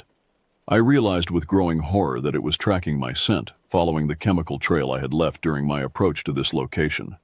My elaborate concealment was meaningless if the animal could pinpoint my exact position through olfactory analysis. I gripped the handle of my knife, knowing that the weapon would be useless against an animal of this size, but finding comfort in the familiar weight of the blade. My mouth had gone completely dry, and I had to make a conscious effort to prevent my hands from trembling as I continued to observe the creature through my binoculars. Every instinct screamed at me to run, to abandon my equipment and flee back to the safety of civilization, but I forced myself to remain motionless. The creature's head turned in my direction with mechanical precision, and for a moment that seemed to last forever, we stared directly at each other across the darkness. I saw intelligence in those reflective eyes, awareness and calculation that transcended normal animal cognition. This wasn't a wild beast operating on instinct. This was something that understood its environment and its own capabilities with a sophistication that terrified me. Then, without warning, it stood upright. The transformation was fluid and natural, as if the creature possessed a skeletal and muscular system designed for both quadrupedal and bipedal locomotion. Standing erect, it towered at least 2.5 meters tall, its silhouette resembling a grotesque fusion of human and canine anatomy. The arms were longer than they should have been, ending in hands that were clearly capable of manipulating objects with the same dexterity as human fingers. I stopped breathing entirely, afraid that even the sound of my respiration might trigger an attack. The creature stood motionless for what might have been 30 seconds or 3 hours, Time had become meaningless in the face of this encounter. Then, moving with the same deliberate precision it had displayed while walking, it turned and began moving away from my position. But not before pausing to look back at me one final time, its head tilted at an angle that was unmistakably human in its curiosity and assessment. The rational part of my mind screamed warnings about the stupidity of pursuing a predator that could stand 7 feet tall and had just demonstrated capabilities beyond any known animal species. But rationality had ceased to be a determining factor in my behavior months ago. I waited exactly 10 minutes after the creature disappeared before emerging from my hiding place, using the time to document my observations and formulate a tracking strategy that might allow me to maintain contact without triggering a lethal confrontation. The creature's trail was unlike anything I had encountered during my years of studying wildlife behavior. The paw prints, I still thought of them as paw prints, though they were clearly something more complex, were spaced nearly 2 meters apart when the animal moved at a normal pace. The depth of the impression suggested a weight distribution that was all wrong for a quadruped. Too much pressure on the rear feet, not enough on the front. It was the track pattern of something that was equally comfortable moving on 4 legs or 2. More disturbing were the occasional handprints I found pressed into soft patches of earth. 5 distinct fingers, each ending in what appeared to be a retractable claw with an opposable thumb that could manipulate objects with human-level dexterity. The size was enormous. Each handprint measured nearly 20 centimeters from wrist to fingertip, but the proportions were unmistakably humanoid. I followed the trail for approximately 1 kilometer, moving with exaggerated caution and pausing frequently to listen for sounds that might indicate the creature's presence ahead of me. The track led deeper into the forest, toward areas where the canopy was so dense that even my adapted vision struggled to penetrate the absolute darkness. My flashlight remained unused. Any artificial light would announce my presence to something that clearly possessed superior sensory capabilities. The trail began to reveal behavioral patterns that challenged every assumption I had made about predator psychology. Rather than following the most direct route through the terrain, the creature had chosen a path that kept it concealed from potential aerial observation while simultaneously providing multiple escape routes at every turning point. This wasn't the random wandering of an animal following instinct. This was tactical movement that demonstrated planning and environmental awareness. At several points along the trail, I discovered evidence of deliberate scent marking. The creature had stopped to urinate against specific trees, but not randomly.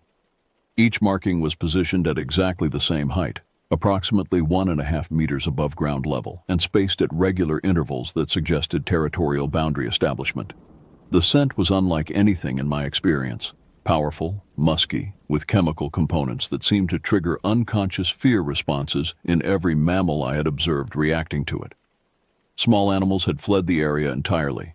No rabbit tracks, no evidence of nocturnal rodent activity, no droppings from the deer that normally use these trails for their evening feeding migrations. It was as if the creature's passage had created a biological dead zone that extended for hundreds of meters on either side of its route. Even the insects had gone silent, their normal chorus replaced by an oppressive quiet that made my footsteps sound like gunshots despite my careful movement. After 45 minutes of tracking, I discovered the first indication of where the creature might be heading. A game trail that I had used during previous expeditions intersected the creature's route, and fresh tracks showed that it had paused at this junction for several minutes before continuing in a direction that led toward the densest section of the forest. But these weren't the only tracks at the intersection. Human footprints, approximately size 11 hiking boots, overlapped with the creature's trail. Someone else had been here within the last few hours, following the same route I was now pursuing.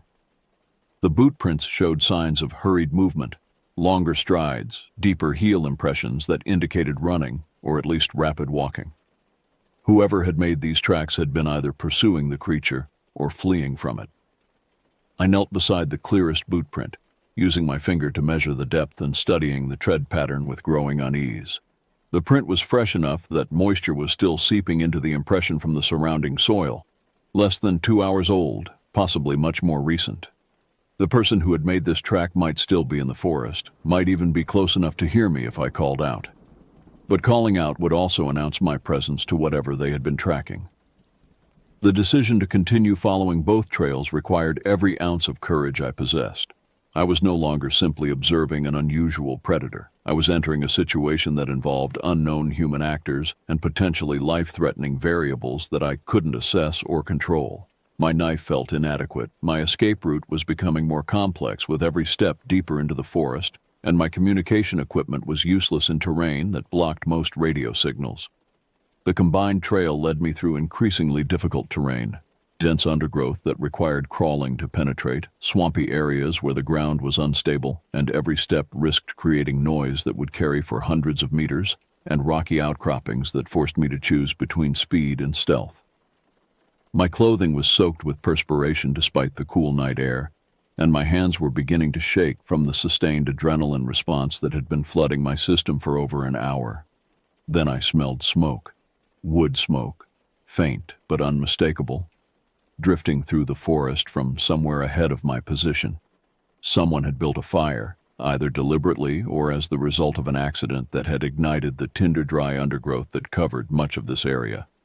Fire in dense forest was potentially more dangerous than any predator, capable of spreading with explosive speed and trapping anyone caught in its path. But the smoke carried other scents as well. Burning meat, possibly lamb or mutton, with the distinctive aroma of fat rendering in open flame. Someone was cooking food, which suggested a level of confidence and preparation that didn't match the hurried movement indicated by the boot prints. Either the person I was tracking had stopped to eat, or I was approaching a campsite that existed independently of tonight's activities. The possibility that I might encounter other people in this remote location filled me with almost as much dread as the prospect of facing the creature I had been following. Humans who chose to spend time in areas where large predators were active were often individuals whose motivations couldn't be trusted. Poachers, illegal hunters, or worse, people who came to the deep forest to engage in activities that required absolute privacy and no witnesses. I approached the source of the smoke with extreme caution, moving from tree to tree and pausing for several minutes between each advance to listen for voices or other sounds that might indicate human presence. The scent grew stronger as I moved forward, but it was accompanied by something else that made my stomach clench with instinctive revulsion. The smell of fresh blood, much stronger than what would be produced by normal cooking activities. Not the small amount of blood that escaped from properly butchered meat, but the massive quantities that resulted from a recent kill. Something had died very recently and very violently in the area immediately ahead of my position. I found them in a clearing that had been created by fallen trees, probably the result of a storm that had passed through the region several years earlier. The scene that greeted me challenged my ability to process what I was seeing and reconcile it with any normal explanation. A small campfire burned in the center of the clearing, surrounded by carefully arranged stones that indicated experienced outdoor skills. Suspended over the fire on a makeshift spit was what appeared to be a leg of lamb, expertly butchered and prepared for cooking. The meat was fresh enough that blood was still dripping into the flames, creating small flares and the hissing sound that had helped me locate the campsite. But the lamb hadn't been purchased from any butcher shop. 3 sheep carcasses lay arranged around the perimeter of the clearing, each displaying the identical throat wounds that had become the signature of the creature I was tracking. The bodies were positioned with geometric precision, forming a perfect triangle with the campfire at its center. Most of the meat had been removed from the bones with surgical skill, processed into portions that hung from nearby tree branches like a macabre delicatessen.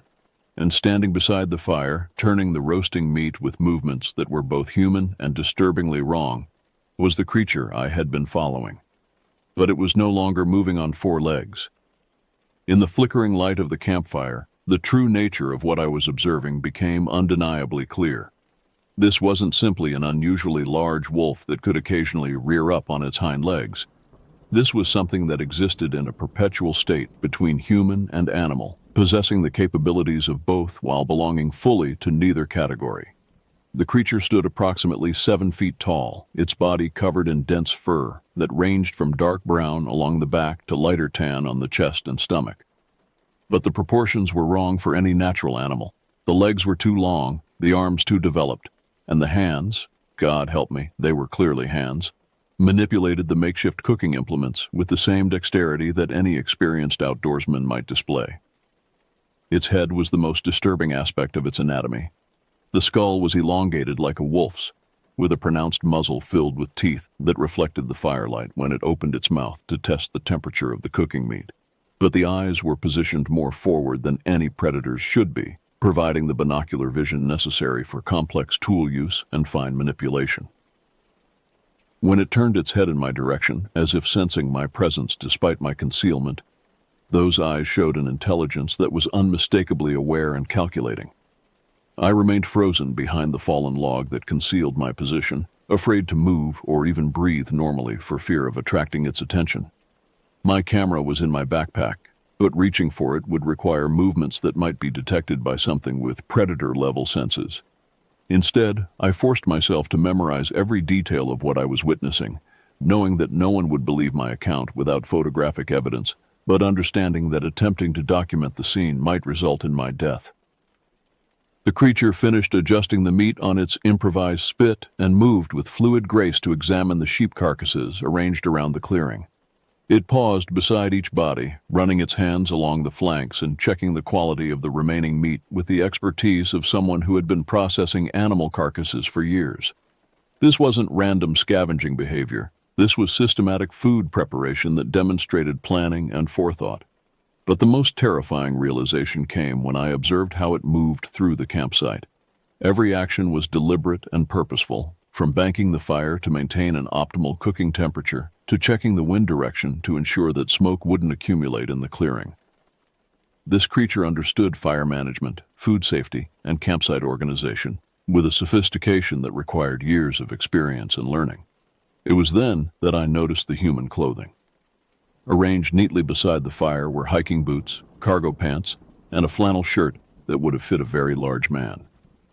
The clothes were clean and well-maintained, suggesting regular use rather than items scavenged from a victim. More disturbing was the presence of human tools. A military surplus knife with a blade that could easily process large game, a small hatchet for cutting firewood, and what appeared to be a water purification system for ensuring safe drinking water during extended wilderness stays. The implications were staggering. This wasn't a wild animal that had learned to use human tools. This was something that lived as both human and predator, switching between forms as circumstances required. The systematic killing of sheep wasn't random predation. It was hunting behavior carried out by something that understood human agricultural systems and could plan complex operations that spanned multiple locations. I watched in horrified fascination as the creature completed its meal preparation and settled beside the fire in a sitting position that was eerily human. It used a sharpened stick to test the doneness of the roasting meat, rotating the spit when one side had cooked sufficiently, and even added what appeared to be wild herbs to enhance the flavor. The entire process was conducted with the casual competence of someone who had performed these same actions countless times before. But it was when the creature began to eat that I truly understood the scope of what I was witnessing. It consumed the cooked meat with obvious relish, tearing off portions with its hands and chewing with the appreciation of someone who understood culinary quality. But periodically, it would pause in its meal to gnaw directly on the raw bones of the sheep carcasses, crushing them with jaw strength that could easily crack human skulls. The transition between civilized eating and savage consumption was seamless, as if both behaviors were equally natural aspects of its feeding routine. 20 minutes into its meal, the creature suddenly stopped eating and raised its head to scan the surrounding forest. Its nostrils flared as it sampled the air, and its ears rotated independently to focus on specific sectors of the woodland around the clearing. Something had changed in the environment, some subtle shift in scent or sound that had triggered its alarm systems. I pressed myself closer to the ground, trying to become invisible while maintaining visual contact with the clearing. My heart was beating so hard that I was afraid the sound might be audible to something with supernatural hearing abilities. Every muscle in my body was tense with the anticipation of flight, though I knew that running would be useless against something that could apparently move with equal speed on 2 legs or 4. The creature stood slowly, its movements fluid and controlled despite its obvious state of alertness. It moved to the edge of the clearing and began a systematic examination of the tree line, pausing every few meters to analyze scents and sounds that were beyond my ability to detect. Its head turned in my direction, and for a moment that seemed to last an eternity, those intelligent eyes seemed to stare directly into mine. Then it began walking toward my hiding place. I had perhaps 30 seconds before it would reach the fallen log that concealed my position. My options were limited and all of them terrifying. Remain hidden and hope that it would pass by without detecting me, attempt to flee through forest terrain where I would be at a severe disadvantage, or reveal myself and try to communicate with something that might be intelligent enough to understand human speech, but predatory enough to kill me without hesitation. The creature was now close enough that I could hear its breathing, a sound that was deeper and more controlled than any animal should be. It moved with the careful precision of something that was accustomed to stalking prey, placing each foot to minimize noise while maintaining the ability to spring into attack mode at any moment. The firelight behind it created a silhouette that was the stuff of nightmares, a fusion of human intelligence and predatory capability that violated every natural law I understood. 15 seconds, 10 seconds, 5 seconds. I made a decision that was either the bravest or most foolish of my life. I stood up. The creature stopped immediately, its body language shifting from predatory stalking to surprised assessment. We stared at each other across a distance of less than 3 meters, two species that should never have encountered each other in this way, each trying to determine whether the other represented an immediate threat. "Please," I said, my voice barely above a whisper. "I'm not here to hurt you or interfere with what you're doing. I just want to understand." The creature tilted its head at an angle that was unmistakably human in its curiosity. Its eyes never left mine, but I could see intelligence working behind them, processing information and formulating responses in ways that transcended normal animal cognition. When it finally spoke, its voice was rough and distorted by vocal cords that weren't designed for human speech. But the words were clear and deliberately chosen. "You have been watching me for months." The sound of human speech from that inhuman throat triggered a primal terror response that bypassed all rational thought. Every nerve in my body screamed at me to run, to put as much distance as possible between myself and something that should not exist but was standing 3 meters away, speaking in a voice that somehow conveyed both intelligence and barely contained predatory instinct. But I forced myself to remain still, to meet those golden eyes that reflected the firelight like a wild animal's, while carrying an awareness that was disturbingly human. My voice, when I finally managed to speak, came out as a hoarse whisper. "You can talk." The creature's mouth opened in what might have been amusement, revealing teeth that could tear through bone and sinew with effortless efficiency. "I have always been able to talk. The question is why you have been following me with such persistence." Its speech was careful and deliberate, each word chosen with precision as if speaking required conscious effort and concentration. The accent was unmistakably Dutch, with regional inflections that suggested someone who had grown up in the same general area where I lived and worked. This wasn't some exotic predator that had wandered in from distant wilderness. This was something that belonged to the local ecosystem and understood the human communities that surrounded it. "I wanted to understand what was killing the sheep," I said, surprised by my own honesty. The official explanations didn't make sense. The creature moved closer, and I had to fight every instinct to avoid backing away. Its movement was fluid and controlled, but I could see the potential for explosive violence in every line of its muscular frame. When it spoke again, its voice carried a note of what might have been approval. "The officials prefer comfortable lies to uncomfortable truths. You are different. You seek truth, even when it frightens you." I gestured toward the sheep carcasses arranged around the clearing. "Why do you kill them like that? Why not just take what you need?"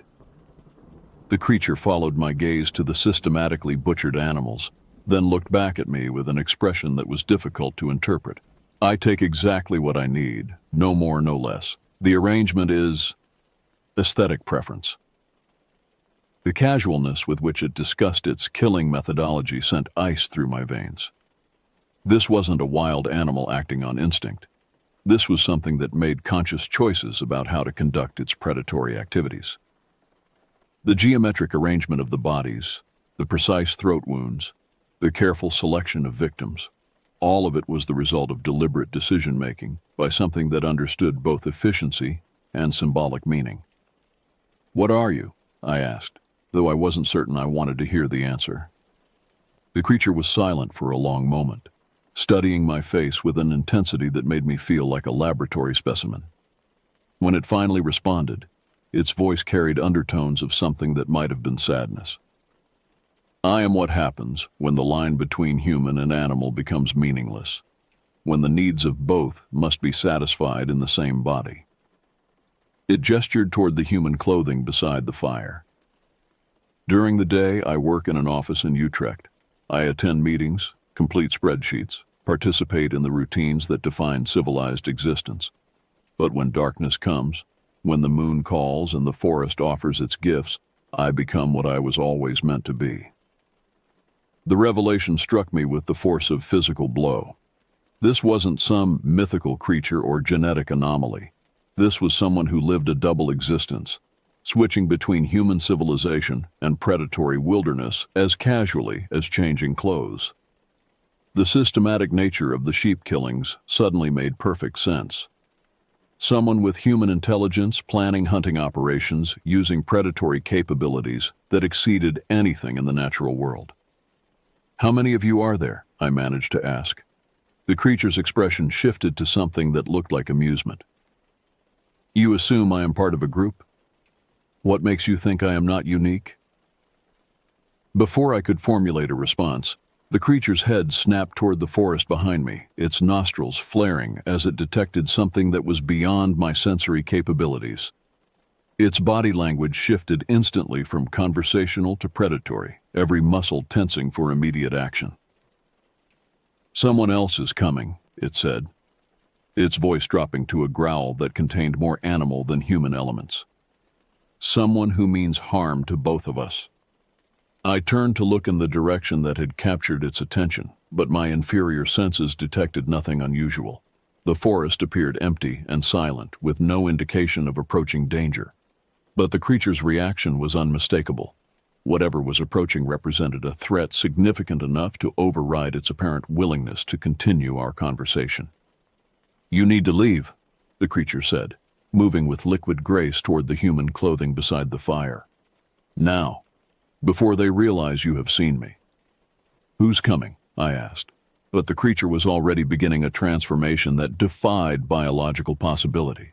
Its posture shifted from upright to quadrupedal in seconds, its body seeming to compress and reshape itself for maximum speed and agility. The hands that had been manipulating cooking tools became paws capable of gripping terrain and propelling its body through dense undergrowth at incredible velocity. Most disturbing of all, its face elongated and became more wolf-like, though the intelligence in its eyes remained completely intact. "Government hunters," it said, its voice becoming increasingly distorted as its vocal cords adapted to a different configuration. "They have been tracking me for weeks. If they find you here, you will be eliminated as a witness." The casual way it discussed my potential murder focused my attention with terrifying clarity. This was no longer an encounter with an unusual predator. This was a situation involving human authorities who were willing to kill civilians to protect whatever secrets were associated with the creature's existence. "Run!" the creature commanded, its transformation now complete. "Follow the game trail northeast for 2 kilometers, then circle back to your bicycle using the main hiking path. Do not deviate from this route." I wanted to ask a dozen questions to understand who these government hunters were and why they considered the creature important enough to justify murdering witnesses. But the sound of approaching vehicles, still distant but growing closer, provided all the motivation I needed to abandon my investigation and focus on survival. I turned and ran into the forest, following the creature's directions while my mind struggled to process everything I had witnessed. Behind me, I could hear the systematic destruction of the campsite as the creature eliminated evidence of its human-like activities. The fire was extinguished, the cooking equipment hidden or destroyed, and the sheep carcasses dragged into positions that would suggest normal predatory behavior rather than the calculated butchering I had observed. The game trail was barely visible in the darkness, but my months of nocturnal exploration had trained me to navigate by subtle visual cues that most people would miss entirely. I moved as quickly as stealth would allow, pausing frequently to listen for sounds of pursuit, while trying to maintain the northeast bearing that would eventually lead me back to familiar territory. After 20 minutes of careful movement, I heard the first gunshots. 3 rapid reports from high-powered rifles, followed by shouting voices that carried through the forest despite the acoustic dampening effect of dense foliage. The voices were speaking Dutch, but with the clipped professional tone of military or law enforcement personnel conducting a coordinated operation. More gunshots, spaced at irregular intervals as if the shooters were tracking a moving target through difficult terrain. I forced myself to continue following the creature's prescribed route, despite every instinct screaming at me to either flee in the opposite direction or return to help something that had shown me unexpected mercy. 20 minutes later, the forest fell silent. I reached my bicycle without encountering any of the government hunters, though I discovered fresh tire tracks from military-style vehicles that had been driven to within a few hundred meters of the forest edge. The operation had been planned and executed with professional efficiency, suggesting resources and authority that went far beyond local law enforcement capabilities. During the ride home, I struggled with the implications of everything I had witnessed. The creature's casual admission that it worked in an office in Utrecht meant that it was integrated into normal human society in ways that made detection almost impossible. Its knowledge of government pursuit suggested that whatever agency was hunting it had been conducting operations for an extended period. Most disturbing of all, its willingness to murder witnesses indicated that the stakes involved were high enough to justify extreme measures. By the time I reached my apartment, one fact had become crystal clear. I was now involved in something that was far more dangerous than I had ever imagined, and there was no possibility of returning to my previous life of simple woodland exploration and amateur investigation. The hunt had found me. The next 3 days passed in a state of hypervigilant tension that left me unable to eat, sleep, or focus on anything beyond the constant expectation of discovery. Every knock on my apartment door, every unexpected phone call, every unmarked vehicle parked on my street became a potential sign that the government hunters had identified me as a witness requiring elimination. I called in sick to work, claiming a severe case of food poisoning that would keep me home for the remainder of the week. Ingrid's irritated response suggested that my job security was becoming precarious, but employment concerns seemed trivial compared to the possibility that armed professionals might be tracking my movements and monitoring my communications. My apartment became a fortress of paranoia. I installed additional locks on the doors, covered the windows with newspapers to prevent surveillance from neighboring buildings, and moved my sleeping area to the bathroom where there were no external windows that could provide sniper angles. My police scanner ran constantly, monitoring emergency frequencies for any reports of unusual activity in the forest regions, where I had been conducting my investigations. But it was the local news coverage that truly confirmed the scope of what I had witnessed. On the morning of September 18th, exactly 3 days after my encounter with the creature, the regional television station ran a brief story about a training exercise conducted by an unnamed government agency in the forests near the German border. The report featured carefully edited footage of military vehicles and armed personnel, but provided no details about the nature of the training or the specific agencies involved. More significant was what the report didn't mention. No acknowledgement of the gunshots that had echoed through the forest, no explanation for why a training exercise would require live ammunition, and no discussion of what, if anything, had been the target of the operation. The sanitized, information-free nature of the coverage suggested official control over what details were allowed to reach the public. The local newspaper's coverage was even more revealing in its deliberate vagueness. A single paragraph buried on page 7 mentioned that wildlife management specialists had been conducting routine population surveys in the affected area, with no mention of the military-style vehicles or armed personnel that I had observed. The story concluded with a statement that the surveys had been completed successfully and that normal public access to the forest would resume within a few days. I spent hours analyzing every word of these reports, searching for coded messages or hidden meanings that might reveal the true nature of the operation. The terminology was too carefully chosen, too deliberately non-specific, to be anything other than an official cover story designed to explain away activities that the public couldn't be allowed to understand. My attempts to research the creature's claims about working in Utrecht led to disturbing discoveries about the nature of professional life in the Netherlands.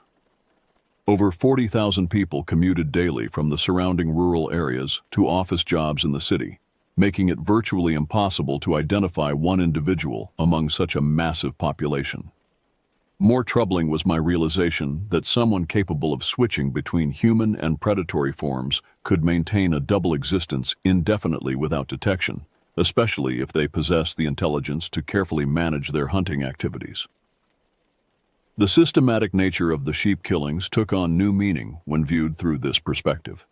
Rather than random predatory behavior, the killings represented calculated operations designed to satisfy biological needs while minimizing the risk of exposure. The creature had been managing its dual existence with the same professional competence it apparently brought to its office work, balancing the requirements of both identities with careful planning and execution. But my investigation had disrupted this balance, forcing the creature into direct contact with someone who could potentially expose its existence to authorities who were already tracking its activities. My months of amateur detective work had inadvertently triggered a confrontation that could have resulted in both our deaths. On the fourth day after my encounter, I made a decision that required more courage than anything I had done during my years of nocturnal forest exploration. I returned to the woods. The clearing where I had witnessed the creature's campsite showed no evidence that anything unusual had ever occurred there. The fire pit had been completely dismantled, the stones scattered to create the appearance of natural geological formation. The areas where sheep carcasses had been arranged showed no traces of blood or disturbance, suggesting professional-level crime scene cleanup that had eliminated every possible piece of physical evidence. But the most significant discovery came when I examined the tree line around the clearing with the systematic thoroughness that my months of investigation had taught me. Buried beneath a thin layer of leaves and forest debris, I found 3 spent rifle cartridges from high-powered hunting rifles.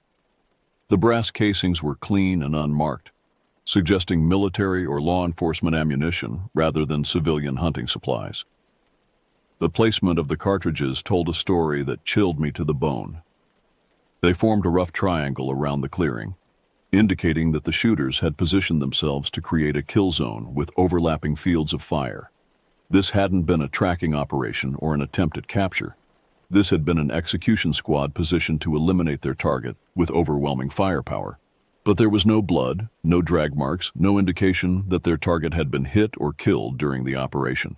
Either the creature had escaped the trap, or it possessed capabilities that made it effectively immune to conventional weapons. I spent 2 hours searching the surrounding area for additional evidence, following game trails and examining every tree and rock formation for signs of the creature's passage. What I found suggested that the government hunters had been correct about one thing. Their target possessed abilities that transcended normal biological limitations, claw marks on tree trunks at heights that would require superhuman jumping ability. Footprints in soft earth that showed a stride length indicating movement at speeds that should have been impossible for any terrestrial animal.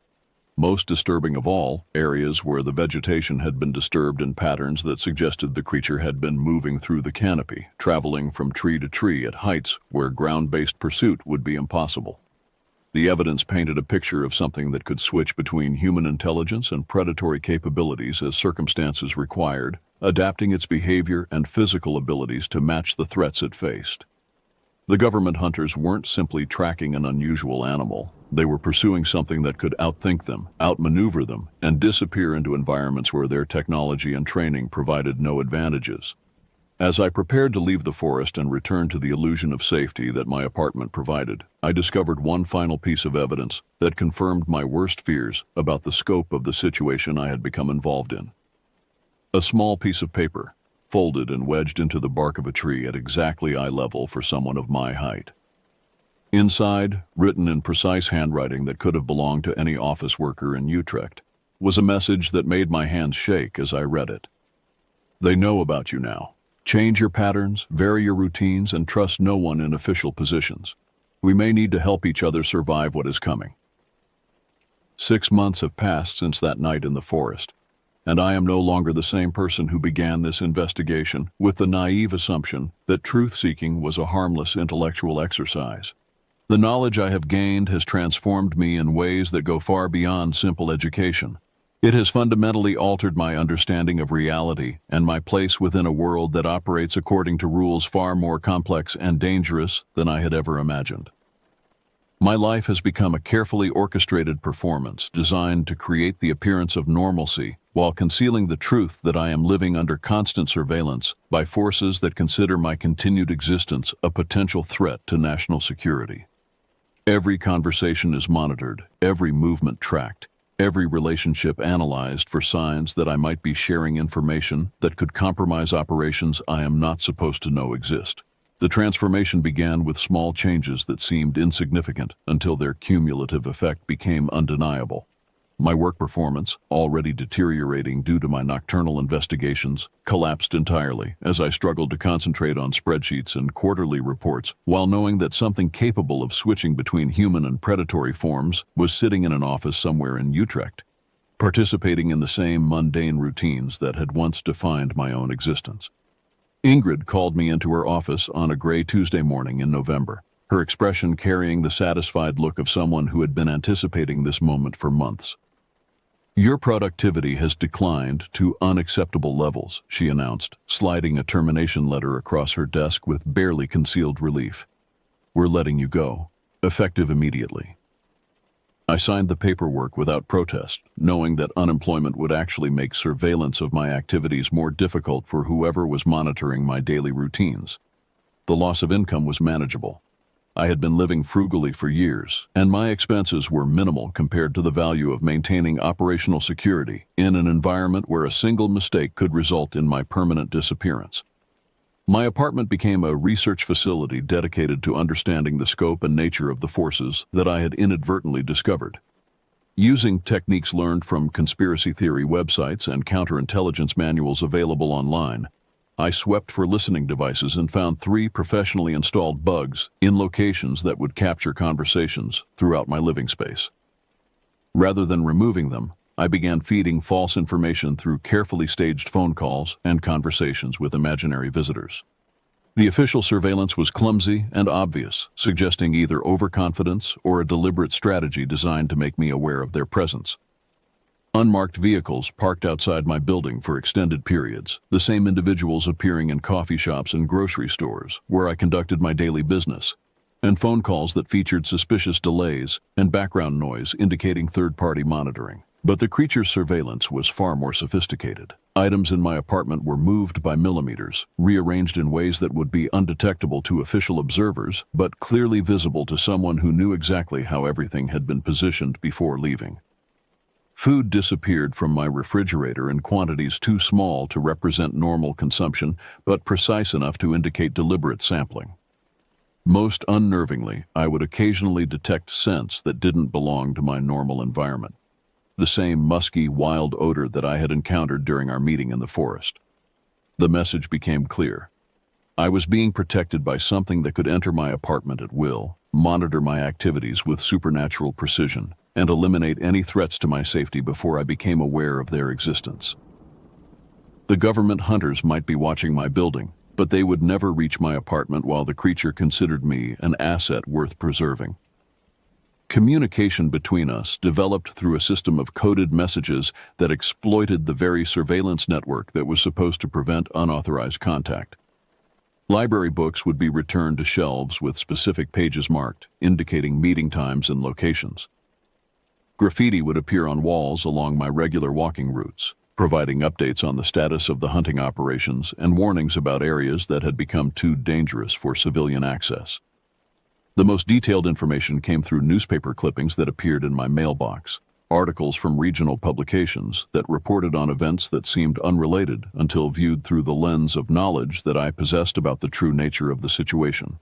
Stories about unexplained livestock deaths, reports of unusual wildlife behavior, and brief mentions of government research projects that provided fragments of a larger picture. The scope of the hunting operations was far more extensive than I had initially understood. At least 7 different agencies were involved in tracking and elimination efforts that spanned multiple countries across Northern Europe. The creature I had encountered was not unique. It was part of a population that had been carefully monitored and systematically reduced through operations that were never acknowledged in official records. But the hunters were not winning. Reports filtered through the coded communication system indicating that their targets possessed adaptive capabilities that rendered traditional tracking and elimination methods increasingly ineffective. Creatures that had survived initial assassination attempts became more difficult to locate and more dangerous to pursue. Some had begun working together, sharing information and coordinating activities in ways that suggested organizational capabilities beyond what their hunters had anticipated. The most disturbing revelation came through a newspaper clipping about a training accident at a military facility in Germany. 3 soldiers had been killed during a classified exercise, their bodies found in a condition that suggested attack by large predators. The official explanation blamed equipment malfunction and poor safety protocols, but the creature's marginalia noted that the soldiers had been part of a specialized hunting unit that had been tracking its activities for over a year. The war was escalating, and I was caught in the middle with knowledge that made me valuable to both sides while ensuring that neither could afford to let me live if the conflict reached a decisive phase. My response was to become someone that neither side could predict or control. I moved out of my apartment using cash transactions and false identities to rent a series of short-term accommodations that made surveillance difficult to maintain. I varied my daily routines according to random patterns that prevented the establishment of trackable behaviors. Most importantly, I began documenting everything I had learned about the situation, creating multiple copies of my account that were hidden in locations that would ensure eventual disclosure if I disappeared. This document represents my insurance policy against elimination by forces that prefer to operate in secrecy. It contains enough specific information to compromise hunting operations while revealing the existence of capabilities that governments have been desperately trying to keep classified. Neither the official hunters nor their targets can afford to let this information become public, which means that my survival depends on maintaining a delicate balance that keeps both sides invested in my continued silence. But I am no longer content to remain a passive observer of events that will determine the future relationship between human civilization and forces that exist outside our normal understanding of the natural world. The creature was right when it observed that I seek truth even when it frightens me. The truth I have discovered is that we share our world with intelligence that operates according to different rules, and the attempts to suppress or eliminate that intelligence may be creating conditions for a conflict that could destroy the comfortable illusions that define modern society. I write this account not as a warning, but as preparation for a future where the boundaries between human and animal, between civilized and wild, between possible and impossible, will be redrawn by forces that we are only beginning to understand. The sheep killings were never random acts of predation. They were messages intended for those wise enough to recognize that something new was announcing its presence in our world. The hunt continues, but the roles of predator and prey are no longer as clear as they once seemed. And in the forests of the Dutch-German border, where ancient shadows move between the trees, and modern surveillance technology fails to penetrate the deepest wilderness, the future is being written by intelligence that humanity has not yet learned to recognize or respect. I am no longer simply a witness to these events. I have become a participant in a story that will determine whether our species has the wisdom to adapt to a world far more complex and dangerous than we ever imagined, or whether our insistence on maintaining comfortable lives will lead us into a conflict that we cannot possibly win. The choice, as always, belongs to those brave enough to seek truth, regardless of the consequences. The woods are waiting.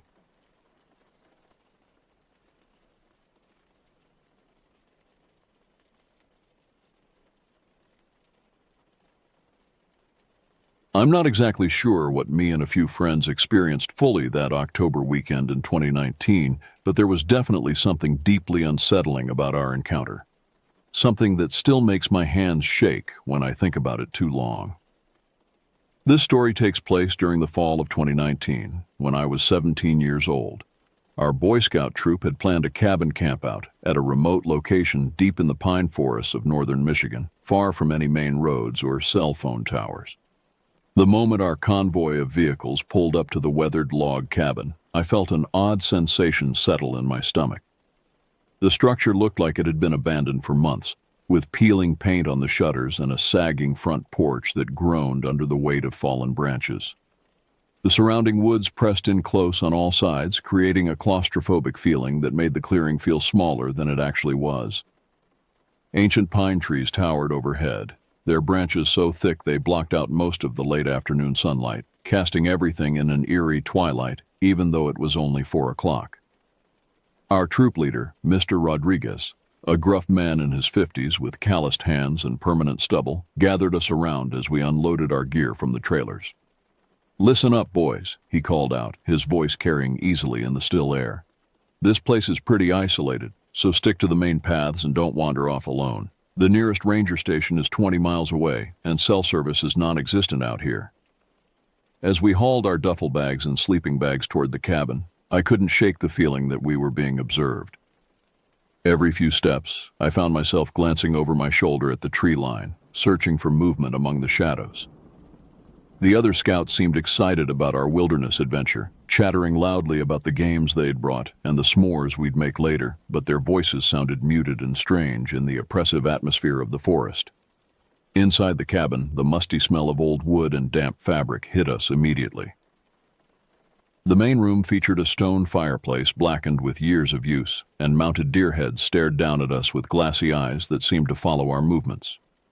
My friend Camden and I claimed a small bedroom near the back of the cabin, close to one of the few electrical outlets available.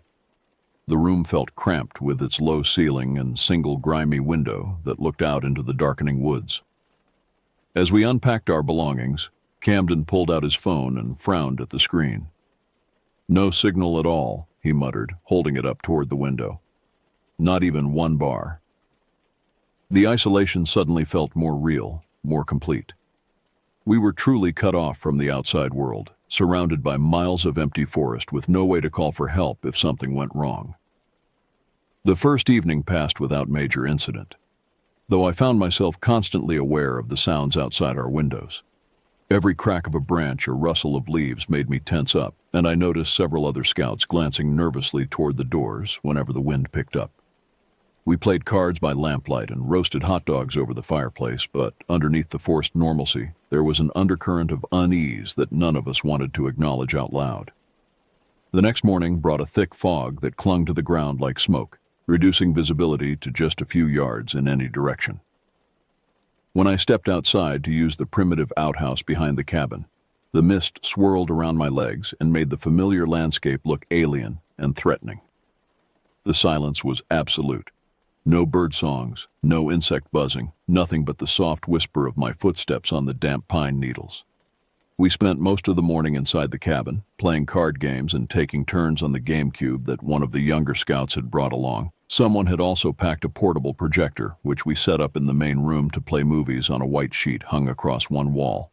The artificial entertainment helped distract us from the oppressive atmosphere outside, but every so often, one of us would glance toward the windows, where the fog pressed against the glass like searching fingers.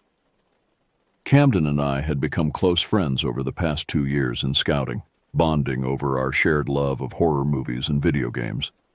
He was smaller than me, with sandy hair and quick reflexes, while I had always been the biggest kid in our group, a fact that usually meant I got stuck with the heavy lifting. Today was no exception when Mr. Rodriguez announced that we were running low on drinking water. "The pump house is about a mile down the main trail," he explained, pointing through the window toward a barely visible path that disappeared into the fog. "Someone needs to take these 5-gallon jugs down there and fill them up." He gestured toward 3 large plastic containers stacked near the door. "It's not a difficult walk, but those jugs will be heavy when they're full." I volunteered immediately, partly out of a sense of duty and partly because I was getting restless cooped up inside. Camden offered to come with me, along with 2 other scouts, Ryan, a quiet kid with thick glasses, and Brandon, who was known for his nervous laugh and tendency to jump at shadows. The 4 of us loaded the empty jugs into backpacks and prepared to venture out into the fog. As we stepped off the cabin's front porch, the temperature seemed to drop 10 degrees. The fog muffled all sound, creating a bubble of silence that moved with us as we walked. Our footsteps on the pine needle path sounded unnaturally loud, and I found myself walking more quietly without consciously deciding to do so. The trail was well marked with small wooden posts, but the limited visibility made it feel like we were walking through an endless gray void. About halfway to our destination, we discovered something that would prove crucial later that night. Beside the trail, partially hidden by overgrown bushes, sat an old wooden cart with 2 large wheels and a long handle. It looked like something a groundskeeper might use to haul tools or supplies around the property. The wood was weathered and gray, but the cart appeared sturdy enough to handle some weight. "This could save us a lot of effort," I said, testing the handle. The cart rolled smoothly despite its age, and I realized it would be perfect for transporting the heavy water jugs back to the cabin. We made a mental note of its location and continued toward the pump house. The pump house materialized out of the fog like something from a fever dream. It was a small concrete block building with a single yellow light fixture mounted above a heavy metal door. Next to it stood a more modern structure that appeared to be a shower facility for campers, complete with exterior spigots and an electrical meter that hummed quietly in the damp air. Between the 2 buildings, an old-fashioned hand pump extended from a concrete pad, its metal handle worn smooth by countless hands. What struck me most about the location was how isolated it felt. We were near the edge of a small lake that we could barely make out through the fog, its dark water lapping gently against an unseen shore. The entire area felt abandoned, as if we were the first people to visit in months or even years. Rust stains streaked down the sides of the pump house, and spider webs stretched between the buildings, heavy with moisture from the fog. Camden approached the pump handle while Ryan and Brandon stood guard with the empty jugs. The mechanism was stiff at first, requiring both of us to work the handle up and down before water began to flow. The liquid that emerged was ice cold and had a metallic taste that suggested it came from deep underground. As we filled the first jug, the sound of rushing water seemed absurdly loud in the fog-muffled environment. "This place gives me the creeps," Brandon whispered, his voice barely audible over the pumping sounds. He kept glancing around nervously, adjusting his glasses and shifting his weight from foot to foot. "It feels like we're being watched." I'd been thinking the same thing but hadn't wanted to voice it. There was something about the pump house area that felt wrong, though I couldn't pinpoint exactly what. Maybe it was the way the fog seemed thicker here, or how the yellow light created harsh shadows that shifted and moved with every small breeze. Or maybe it was the absolute silence from the lake, which should have been alive with the sounds of waterfowl and insects, but instead seemed completely dead. As we filled the second jug, Ryan pointed toward the shower building. "Look at that," he said quietly. Through one of the windows, we could see what appeared to be a figure standing motionless inside. The silhouette was barely visible through the grimy glass and fog, but it was definitely human-shaped and seemed to be facing in our direction. We all froze, staring at the window. After several long seconds, Camden called out, "Hello? Is someone in there?" His voice cracked slightly with nervousness. There was no response. The figure didn't move or acknowledge us in any way. After another minute of watching, the silhouette seemed to fade away, though whether it had moved or was simply obscured by shifting fog was impossible to tell. "Probably just shadows," I said, trying to convince myself as much as the others. "The fog is playing tricks on us." But as we filled the third and final jug, I couldn't shake the feeling that we were indeed being observed. Every few minutes, I caught glimpses of movement in my peripheral vision, dark shapes that seemed to duck behind the buildings or slip back into the fog whenever I turned to look directly at them. The other boys were experiencing the same thing. I could see it in their tense postures and the way they kept scanning our surroundings. By the time we finished filling the water jugs, the fog had begun to lift slightly, revealing more of the lake and surrounding area. What we saw didn't make us feel any better. The lake stretched away into the distance, its surface perfectly still and black as oil. No boats were visible, no docks or other signs of human activity. On the far shore, dense forest pressed right up to the water's edge. creating an unbroken wall of dark trees. Loading the 3 full water jugs onto the cart we'd found proved to be more challenging than expected. Each jug now weighed over 40 pounds, and the cart's wooden bed was just barely large enough to accommodate all 3. Camden and I worked together to secure them with some bungee cords we'd brought, while Ryan and Brandon kept watch for any signs of the mysterious figure we'd seen in the shower building. The journey back to the cabin should have been straightforward, but the fog was playing havoc with our sense of direction. The wooden trail markers seemed to appear and disappear at random, and more than once we had to backtrack when the path seemed to fork in directions we didn't remember from our trip down. The cart's wheels, which had rolled smoothly when empty, now squeaked and groaned under the weight of the water, creating a rhythmic noise that seemed to echo strangely in the muffled air. About halfway back, we encountered something that made us all stop dead in our tracks. Stretched across the trail at about chest height was a single strand of spider web, but it was unlike any web I'd ever seen. The silk was thick and almost rope-like, glistening with moisture from the fog. What made it truly disturbing was its placement. It was positioned perfectly to catch someone walking down the trail, and it was far too large and strong to have been created by any ordinary spider. "That wasn't there when we came down," Camden said quietly, his voice tight with anxiety. He was right. We definitely would have walked into it on our way to the pump house. Someone or something had placed it there while we were filling the water jugs. Brandon laughed nervously. "Maybe it's just a really big spider, like those ones you see in nature documentaries." But his attempt at humor fell flat. We all knew that no spider in Michigan could create a web like this. I used a stick to break the web and clear the path, but the incident left us all even more on edge. As we continued toward the cabin, I noticed that the boys were unconsciously bunching together, staying as close to the cart as possible.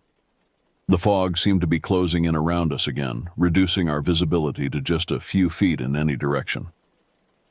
When we finally reached the cabin, the other scouts and leaders greeted us with obvious relief. Apparently, we'd been gone much longer than anyone expected, nearly 3 hours for what should have been a simple 1-hour round trip. Mr. Rodriguez looked particularly concerned as he helped us unload the water jugs. "Everything go okay down there?" he asked, studying our faces. "You boys look like you've seen a ghost." I exchanged glances with Camden before answering. "Just took longer than we thought. The fog made navigation tricky." I didn't mention the figure in the shower building or the mysterious web across the trail. Something told me that talking about those incidents would only make them seem more real, more threatening. The rest of the afternoon passed slowly. The fog finally lifted around 4 o'clock, revealing the full extent of our isolation. In every direction, unbroken forest stretched to the horizon. No roads were visible, no power lines, no signs of civilization except for the faint trail we'd followed to the pump house. The cabin suddenly felt like a tiny island of safety in a vast ocean of wilderness. As evening approached, Mr. Rodriguez made an announcement that filled me with dread. "We're going to need more water for tonight and tomorrow morning," he said, gesturing toward the 3 jugs we'd brought back. "A couple of you will need to make another run down to the pump house after dinner." My stomach dropped. The thought of returning to that isolated, fog-shrouded location was terrifying enough in daylight. The idea of going there after dark was almost unbearable. By 9 o'clock that evening, the temperature had dropped to near freezing, and a light frost was beginning to form on the cabin's windows. Inside, we'd built up a roaring fire in the stone fireplace, but the warmth seemed unable to penetrate the chill that had settled deep in my bones. When Mr. Rodriguez approached Camden and me about making the water run, I felt my heart begin to race. "I know it's not ideal timing," he said apologetically, "but we really can't wait until morning. We need water for cooking breakfast and cleaning up." He handed us each a heavy-duty flashlight and pointed toward the door. "Take the cart again and stick to the main trail. You should be back within an hour." I pulled on my heaviest coat and a pair of insulated gloves, but no amount of clothing could protect me from the feeling of dread that was growing stronger by the minute. From the moment I stepped outside the cabin's warm interior, every instinct I possessed screamed at me to turn around and go back inside. The darkness beyond our flashlight beams was absolute, a thick, suffocating blackness that seemed to swallow light and sound. Camden was trying to project confidence, but I could see the tension in his shoulders as we loaded the empty water jugs onto the cart. "It's just a quick trip," he said, as much to himself as to me. Down and back, no problem. The trail that had been merely unsettling in daylight fog now felt actively malevolent in the darkness. Our flashlight beams created moving circles of visibility that only emphasized how much we couldn't see. The pine trees pressed in close on both sides, their branches creating overhead canopies that blocked out even the faint starlight. Every few steps, we'd hear sounds in the darkness.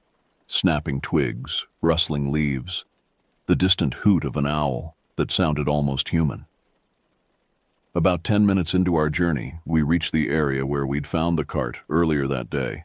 During daylight, it had seemed like a perfectly normal section of trail.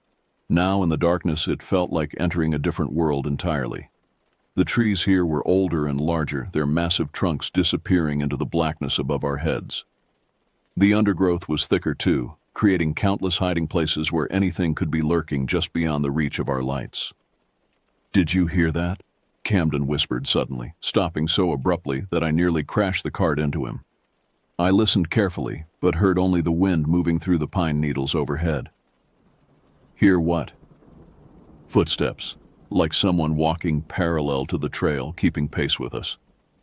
His voice was barely audible, and I could see his hands shaking as he gripped his flashlight. We stood motionless for nearly a minute, straining to hear anything unusual. The forest around us was silent, except for the natural sounds of wind and settling branches. But as we started walking again, I began to notice what Camden was talking about.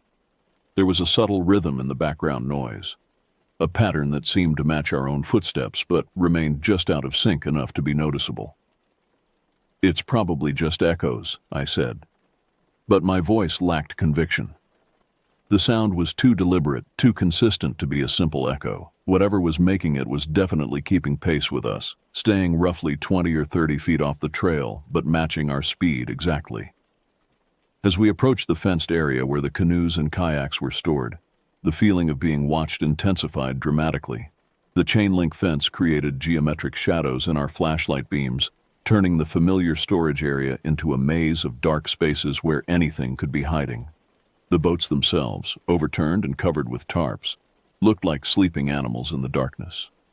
"I can't do this," I said suddenly, stopping the cart and turning to face Camden. "Something is seriously wrong out here. We need to go back and get more people, or wait until morning." Camden's face was pale in the flashlight beam, but he shook his head stubbornly. "We're already halfway there. It would take just as long to go back as to keep going forward." He was right, mathematically speaking, but every fiber of my being was telling me to retreat. The sensation of being stalked had grown so strong that I felt like prey being herded toward a trap. But Camden was already walking ahead, and I couldn't abandon him to face whatever was out there alone. The pump house area looked entirely different in the darkness. The single yellow light above the door cast harsh shadows that seemed to move and shift with every small breeze, creating a constantly changing landscape of bright spots and impenetrable black pools. The lake beyond was invisible except for the occasional glint of reflected light on its surface, making it feel like we were standing at the edge of an abyss. As we approached the pump, I noticed immediately that something was wrong. The area around the buildings, which had been empty during our afternoon visit, was now littered with what looked like debris, pieces of cloth, scattered papers, and dark stains on the concrete that definitely hadn't been there before. Camden saw it too, and we both stopped about 20 feet away from the pump. "Maybe someone else was here," he suggested, but his voice was uncertain. "Another camping group or something." I swept my flashlight beam across the scattered materials, trying to make sense of what we were seeing. The cloth pieces looked like they might have been clothing at one point, but they were now just torn rags covered in mud and what might have been dried blood. The papers were too damaged to read, but they appeared to be pages torn from books or magazines. "We should go back," I said firmly. "Right now. Something happened here." But before Camden could respond, we heard a sound that made both of us freeze in terror. From somewhere inside the shower building came a low, rhythmic thumping noise like someone pounding on a wall or door. The sound was muffled but persistent, and it seemed to be coming from multiple locations within the building simultaneously. Camden grabbed my arm. "There's someone trapped in there," he whispered urgently. "We have to help them." Every rational part of my mind was screaming that this was exactly the wrong thing to do, but the possibility that someone was in distress overrode my survival instincts. We approached the shower building cautiously, our flashlights trained on the dark windows. The thumping sounds continued, sometimes from the left side of the building, sometimes from the right, as if whatever was making them was moving around inside. "Hello?" Camden called out, his voice echoing strangely in the night air. "Is someone in there? Do you need help?" The thumping stopped immediately. The silence that followed was somehow more terrifying than the noise had been. We waited for several long minutes, but there was no response, no indication that anyone had heard us. "Maybe it was just pipes," I suggested weakly. "Old building, water pressure issues." But even as I said it, I knew it wasn't true. The sounds had been too deliberate, too purposeful. And now, as we stood in the harsh yellow light, I was becoming aware of another disturbing detail. The ground around the shower building was covered with footprints, dozens of them, maybe hundreds, all leading to and from the building in a chaotic pattern that suggested frantic activity. Some of the prints were clearly human, but others were harder to identify. They were roughly the same size as human footprints, but seemed to have an odd shape, as if the person making them had been wearing unusual shoes or had some kind of physical deformity. "We need to fill the water and get out of here," I said, trying to keep my voice steady. "Right now." Camden nodded, and we hurried to the pump. The mechanism worked exactly as it had during our afternoon visit, but every sound seemed amplified in the darkness. The squeak of the handle, the rush of water into the jugs, even our own breathing seemed absurdly loud. I found myself constantly glancing over my shoulder, convinced that something was approaching from the darkness behind us. As we filled the second jug, the thumping sounds from the shower building resumed. This time, they were accompanied by what sounded like scratching or scraping, as if someone was dragging fingernails across metal or concrete. The noises were definitely coming from inside the building, but they seemed to be moving around in ways that defied logic, sometimes from the ceiling, sometimes from the walls, sometimes from what sounded like underground. "Hurry up," Camden urged, his voice tight with panic. "Whatever's in there, I don't want to meet it." We were loading the third and final jug onto the cart when I saw movement in my peripheral vision. Something large and dark had emerged from behind the pump house and was moving toward us with deliberate, measured steps. I spun around, training my flashlight beam in that direction, but the light revealed only empty ground and the dark tree line beyond.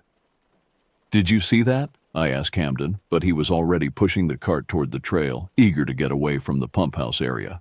"I saw something," he replied grimly. "Let's talk about it when we're back at the cabin." The return journey began badly and only got worse. The cart, now loaded with over 120 pounds of water, was much harder to maneuver on the uneven trail. The wheels caught on roots and rocks, and several times we nearly lost control entirely as we navigated around curves in the darkness. Our flashlight beams, which had seemed adequate on the way down, now felt pathetically weak against the surrounding blackness.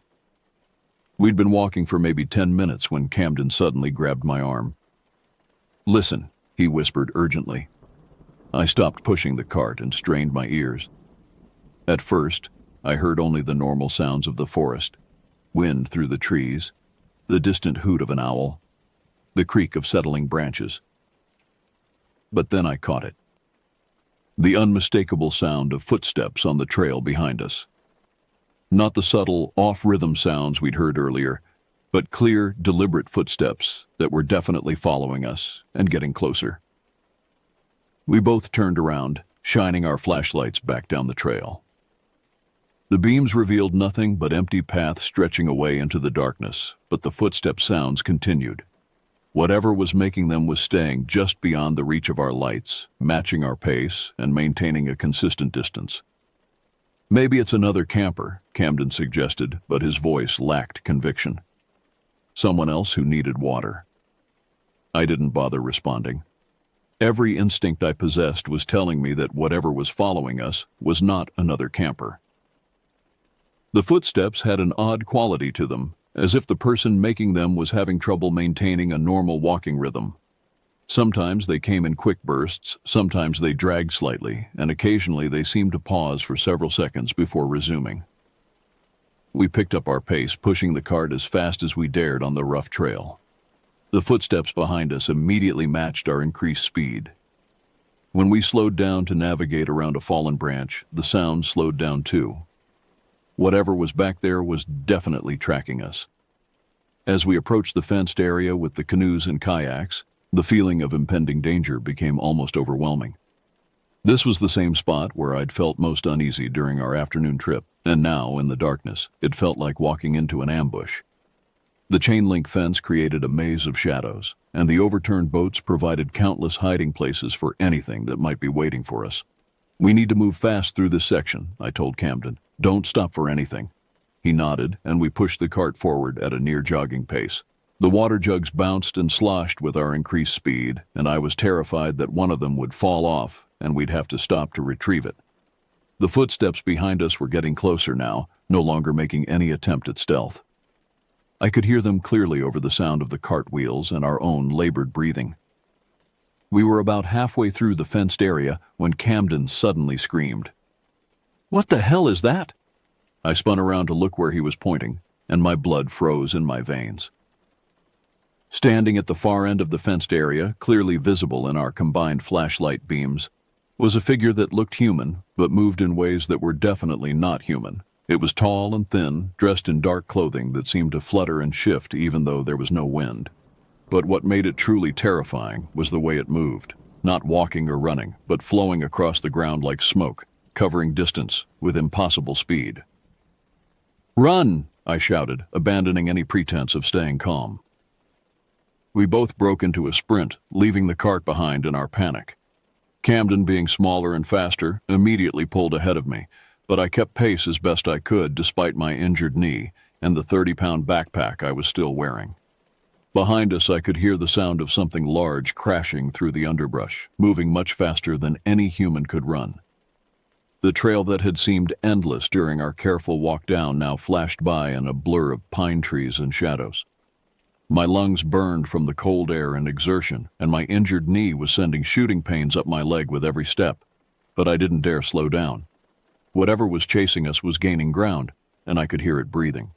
Deep, ragged gasps that sounded more animal than human. Camden was shouting something ahead of me, but I couldn't make out the words over the sound of my own pounding heartbeat and the crashing noises behind us. All I could think about was reaching the cabin, getting inside, and barricading the door against whatever was out there in the darkness. We burst through the cabin door like our lives depended on it, which they very well might have.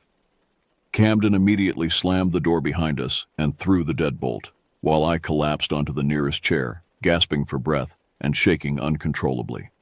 The warm interior of the cabin felt like a sanctuary after the nightmare we'd just experienced. But I couldn't shake the feeling that we weren't truly safe yet. Mr. Rodriguez and several other scouts immediately surrounded us, demanding to know what had happened and where we'd left the water. Between gasping breaths, I managed to explain that we'd had to abandon the cart and run, though I left out most of the details about what we'd seen.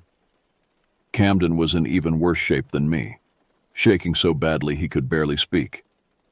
"Something was chasing us," he finally managed to say. "It wasn't human. It moved like nothing I've ever seen before." Mr. Rodriguez looked skeptical but concerned. "Are you sure it wasn't just a bear or a deer that spooked you? The mind can play tricks on you in the dark woods." I wanted to tell him about the figure we'd seen, about the way it had moved across the ground without seeming to touch it, but I knew how crazy it would sound. Instead, I just nodded and let him think we'd been frightened by a wild animal. After we'd warmed up and calmed down somewhat, Camden pulled me aside and described what he'd seen that made him scream. "When we got to the fence area," he said quietly, "I saw someone in my peripheral vision. A man, but not normal. He was running toward us at full speed, but he was running wrong, like his legs were too long, or his joints bent the wrong way. And when I blinked and looked directly at him, he just vanished. I believed him completely. I'd heard the running footsteps and had seen something myself, a dark silhouette that seemed to flicker in and out of existence at the edge of my vision. Whatever had been stalking us through the forest was not a bear or a deer or any other normal woodland creature. None of us got much rest that night. Every small sound outside the cabin, the wind in the trees, settling branches, the distant call of an owl, made us all tense up and stare toward the windows. I kept my flashlight next to my sleeping bag and jumped at every shadow that moved across the moonlit walls. When dawn finally arrived, painting the forest in shades of gray and gold, Mr. Rodriguez organized a search party to retrieve the abandoned water cart. I volunteered to go along, partly out of curiosity, and partly because I needed to see the area in daylight to convince myself that what we'd experienced was real. The walk back to the fenced area in broad daylight was surreal. The trail that had seemed so threatening in the darkness now looked perfectly normal, just a dirt path winding through pine trees. But when we reached the spot where we'd abandoned the cart, we found evidence that our terror had been justified. The cart was exactly where we'd left it, with all 3 water jugs still secure in the wooden bed. But the ground around it told a disturbing story. The soft earth was covered with footprints, dozens of them, all apparently made by the same person. The prints circled the cart multiple times, as if someone had been examining it carefully from every angle. But these weren't normal footprints. They were elongated and narrow, at least twice as long as any human foot should be. The impressions were deep too, suggesting that whatever made them was either very heavy or moving with tremendous force. Most disturbing of all, some of the prints showed what appeared to be claw marks at the toe end. Camden and I exchanged glances but said nothing.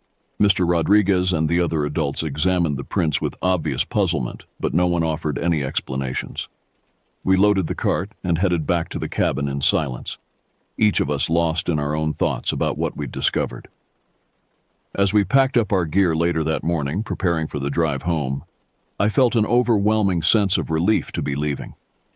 The cabin that had seemed like an adventure just 2 days earlier now felt like a trap, and the surrounding forest seemed to press in on us with malevolent intent. But as our convoy of vehicles pulled away from the clearing and began the long drive back to civilization, I caught one final glimpse of something that will haunt me for the rest of my life. In my side mirror, I saw a tall, dark figure standing at the edge of the tree line, watching us leave. It was too far away to make out any details, but something about its posture and the way it held itself made it clear that it wasn't human. Camden saw it too. He gripped my arm and pointed back toward the cabin, but when we both turned around to look directly, the figure was gone. Only empty forest remained, peaceful and normal in the morning sunlight. To this day, I'm not sure what we encountered in those woods. Was it some kind of hermit living wild in the forest? A person with severe mental illness who had been stalking campers? Or was it something else entirely? Something that science hasn't cataloged and probably wouldn't believe? I've never been able to find the exact location of that cabin again. Mr. Rodriguez left our scout troop a few months later, and the rental records seem to have disappeared. Sometimes I wonder if the whole experience was some kind of shared delusion, a mass hysteria brought on by isolation and darkness. But then, I remember the footprints we found the next morning, and the look of absolute terror on Camden's face when he saw that figure running toward us. Whatever was stalking us through those dark woods was real, and it's still out there somewhere, waiting in the shadows for the next group of unsuspecting campers to venture too far from safety. I pray to God that I never have to find out what it really was.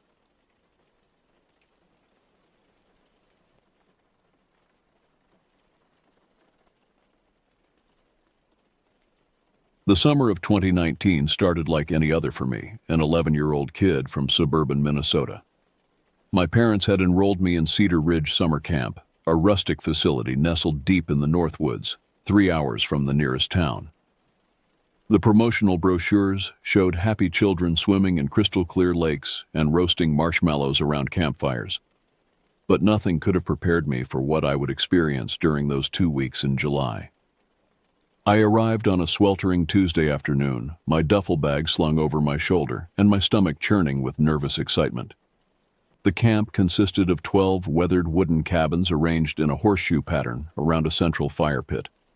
Towering pine trees created a canopy so thick that even in broad daylight, shadows danced ominously across the ground. The air hung heavy with the scent of pine needles and something else I couldn't quite identify. something musty and decaying that seemed to emanate from the deeper parts of the forest.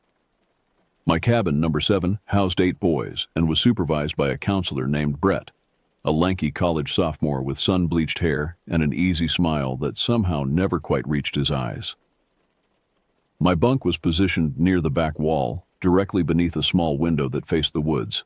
The floorboards creaked and groaned with every step, and the thin mattress smelled faintly of mildew despite the fresh sheets.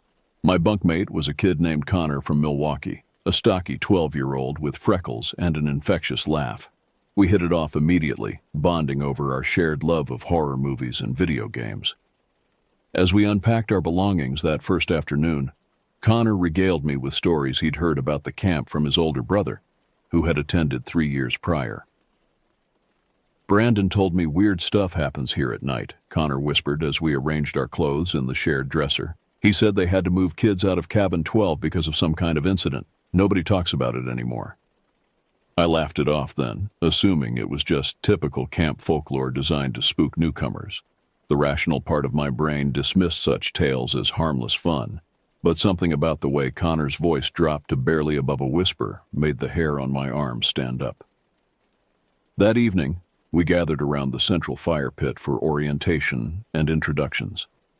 The flames cast flickering shadows on the surrounding trees, creating the illusion that the forest itself was alive and watching us. Brett and the other counselors led us through camp songs and shared the rules and expectations for our stay.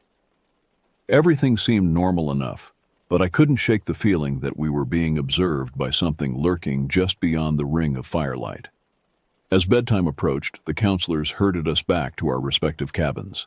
The transition from the warm glow of the campfire to the suffocating darkness of the woods was jarring. Our flashlights created small circles of light that seemed pitifully inadequate against the vast expanse of blackness surrounding us. Every snapping twig and rustling leaf made my heart skip a beat. Once inside cabin 7, Brett gave us the nightly rundown, lights out by 10:30. No talking after that time, and absolutely no leaving the cabin until morning unless it was a genuine emergency. The bathroom facilities were housed in a separate building about 50 yards away, connected to our cabin by a narrow gravel path. A single motion sensor light illuminated the route, but its coverage was sporadic at best. As I lay in my bunk that first night, listening to the settling sounds of the old building and the gentle snoring of my fellow campers, I felt reasonably safe. The camp had been operating for over 30 years without any serious incidents, and the staff seemed competent and caring. Whatever stories Connor's brother had shared were probably exaggerated tales designed to enhance the camp's mystique. If only I had known then how wrong I was. The second night at Cedar Ridge started innocently enough. We had spent the day hiking along the lakeshore, learning basic wilderness survival skills and participating in a capture the flag tournament that left us all exhausted but exhilarated. After a dinner of grilled hamburgers and corn on the cob, we returned to our cabin ready for a good night's rest. Connor and I had settled into our bunks around 10:15, whispering about the day's activities and making plans for tomorrow's canoeing expedition. Brett made his rounds, checking that everyone was accounted for and reasonably quiet, before settling into his own bed near the front of the cabin. The familiar sounds of settling wood and distant night birds gradually lulled most of the boys to sleep. I must have drifted off around 11, but sometime later, my watch showed it was exactly 2:17 a.m. when I first looked. I was jolted awake by a sound unlike anything I had ever heard. It started as a low, rhythmic thumping directly above my head, as if something enormous was walking across the roof with deliberate, measured steps. Each footfall sent vibrations through the entire structure, causing the wooden beams to creak and groan in protest. But it wasn't just the footsteps that made my stomach clench with fear. Between each heavy thud, I could distinctly hear what sounded like deep, labored breathing. The kind of breathing you might expect from something that had been running hard or carrying an enormous weight. The sound was so close that it seemed to be coming from just inches above the thin roof, and I could swear I felt warm air moving through the gaps in the wooden planks. I lay frozen in my bunk, every muscle tensed, and my heart hammering so hard I was certain everyone in the cabin could hear it. Connor was still asleep in the bunk next to mine, his face peaceful and undisturbed. Across the room, I could see that several other boys were stirring restlessly, but none seemed fully awake. Even Brett appeared to be sleeping soundly, his breathing deep and regular. The walking continued for what felt like hours, but was probably only 10 or 15 minutes. Whatever was up there moved with purpose, traversing the length of the roof from one end to the other in a methodical pattern. Occasionally, the footsteps would pause directly over my bunk, and during these moments, the breathing would become more pronounced, almost as if the thing was listening or searching for something specific. I wanted desperately to wake Connor or call out to Brett, but something primal and instinctual kept me silent. Every fiber of my being screamed that drawing attention to myself would be a terrible mistake. Instead, I pulled my sleeping bag up over my head and tried to convince myself that it was just a large animal, maybe a bear or a moose that had somehow found its way onto the roof. But even as I tried to rationalize what I was hearing, I knew that no animal moved with such deliberate precision. No animal breathed with that kind of measured, almost human-like rhythm.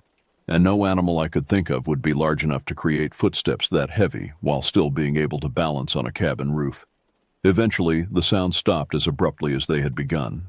The sudden silence was almost more unnerving than the noise had been, and I spent the remaining hours until dawn, straining my ears for any hint that the thing might return. When morning finally came, I felt as though I hadn't slept at all. At breakfast, I casually mentioned to Connor that I thought I had heard something on the roof during the night. He looked at me with a puzzled expression and said he hadn't heard anything unusual. When I brought it up with a couple of the other boys from our cabin, they gave me similar responses. Either I was the only light sleeper in the group, or whatever had been up there had specifically chosen to manifest itself only to me. The rational part of my brain suggested that I had probably been dreaming or experiencing some kind of sleep paralysis episode. Camp was a new environment, and it made sense that my subconscious might conjure up strange scenarios. But deep down, I knew what I had heard was real. The memory of those deliberate footsteps and labored breathing was too vivid, too detailed to be the product of my imagination. As we prepared for another day of camp activities, I made a mental note to pay closer attention to my surroundings and to trust my instincts if anything else seemed amiss. What I didn't realize was that the previous night's events were just the beginning of something far more terrifying than my young mind could have possibly conceived. The third night at Cedar Ridge brought with it a thick humidity that made the air feel heavy and oppressive. Storm clouds had been building throughout the day, and by evening the atmosphere was charged with the electric tension that precedes a major thunderstorm. The temperature had dropped significantly from the sweltering heat we had endured earlier in the week, and most of us had changed into long pants and sweatshirts for the evening campfire. Our nightly gathering around the fire pit was cut short when the first fat raindrops began to fall. Brett and the other counselors quickly herded us back to our cabins as the wind picked up and lightning began to flicker in the distance. Within minutes of reaching Cabin 7, the sky opened up completely, unleashing a torrential downpour that drummed against the roof with an intensity that made conversation nearly impossible. The storm created an entirely different atmosphere in our cabin. Instead of the usual easy chatter and gradual wind down toward bedtime, we found ourselves gathered around our bunks, listening to the thunder rolling across the lake and watching lightning illuminate the windows in brief, stark flashes. The violence of the weather outside made our small wooden shelter feel even more fragile and isolated than usual. Around 10 o'clock, Brett announced that it was time for final bathroom visits before lights out. Due to the severity of the storm, he decided to escort groups of boys to the bathroom facility rather than letting us make the trip individually. The separate bathroom building, which housed toilets and sinks for 3 cabins, was only about 50 yards away, but the combination of driving rain and limited lighting made the journey treacherous. I was in the last group to make the trip, along with Connor and 2 other boys. We pulled on rain jackets and sprint across the muddy path, our flashlights creating weak beams that were quickly swallowed by the darkness and rain. The bathroom building was a simple concrete block structure with no windows except for 4 small rectangular openings near the ceiling that were covered with metal grating. These openings were designed for ventilation, but also served as the only source of natural light during daytime hours. Once inside, we quickly took care of business while Brett waited outside under the small overhang by the door. The interior lighting consisted of 2 fluorescent fixtures that cast harsh, institutional shadows across the white-painted walls. The combination of the storm noise and the buzzing of the fluorescent bulbs created an unsettling ambient sound that made my skin crawl. As we prepared to leave, Brett counted heads and realized that one of the boys from an earlier group had left the lights on when they departed. Camp rules were strict about conserving electricity, and leaving lights on unnecessarily was a violation that could result in lost privileges. Since I was the last person to use the facilities, Brett asked me to go back inside and turn off the lights before we returned to our cabin. I reluctantly agreed, though something about re-entering that sterile, harshly lit space made my stomach tighten with apprehension. The others waited outside while I pushed open the heavy metal door and stepped back into the bathroom. The fluorescent bulbs hummed overhead, casting their cold light across the concrete floor and utilitarian fixtures. I moved quickly toward the light switches, eager to complete this simple task and rejoin the group. But as I reached for the switches, the temperature in the room seemed to plummet by at least 20 degrees. My breath began to fog in the suddenly frigid air, and I could feel goosebumps rising on my arms beneath my rain jacket. That's when I noticed movement outside one of the small, grated windows near the ceiling. At first, I thought it might be a tree branch swaying in the storm wind, but as I looked more closely, I realized that what I was seeing defied any rational explanation. A figure, impossibly tall and unnaturally thin, was walking slowly around the perimeter of the bathroom building. The grated window was at least 8 feet from the ground, yet I could clearly see the upper portion of this thing as it moved past each opening in sequence. The lightning provided intermittent illumination that revealed horrifying details I wish I could forget. The figure's skin appeared gray and mottled, stretched tightly over a frame that seemed to consist mostly of jutting bones and sharp angles. Its arms were disproportionately long, hanging almost to its knees, and its fingers appeared to be nothing more than skeletal protrusions covered by a thin membrane of flesh. But it was the way it moved that filled me with the most terror. Each step was deliberate and calculated, as if it was searching for something specific. The thing paused at each window, and though I couldn't see its face clearly through the grating, I had the unmistakable sensation that it was peering inside, looking for something or someone. When it reached the window directly above where I was standing, it stopped completely. For what felt like an eternity, but was probably only 30 seconds, the figure remained motionless outside that window. I could hear its breathing now, the same deep, labored breathing I had heard on the roof 2 nights earlier. The sound was so close and so pronounced that I was certain it was looking directly at me through the metal grating. Terror flooded my system like ice water in my veins. Every instinct I possessed screamed at me to run, to get as far away from this place as possible. My hands shook so violently that I could barely manage to flip the light switches, plunging the bathroom into complete darkness except for the occasional flash of lightning from outside. I stumbled toward the door in the blackness, my heart pounding so hard I thought it might burst. As I fumbled for the door handle, I heard the unmistakable sound of footsteps moving away from the building, fading gradually into the storm noise. By the time I burst through the door and rejoined Brett and the other boys, whatever I had seen was gone. The return trip to our cabin was a blur of rain and terror. I said nothing to the others about what I had witnessed, partly because I doubted they would believe me, and partly because I was still trying to process what I had seen myself. Once back in our bunk, I lay awake for hours, listening to the storm and jumping at every sound, no matter how innocent. When morning came and the storm had passed, I tried to convince myself that what I had seen was a product of fear and imagination, amplified by the dramatic weather and the harsh lighting in the bathroom. But I knew, with absolute certainty, that something real and terrifying was stalking the grounds of Cedar Ridge Summer Camp. The following morning dawned clear and crisp, with the kind of perfect weather that makes summer camps profitable and parents happy.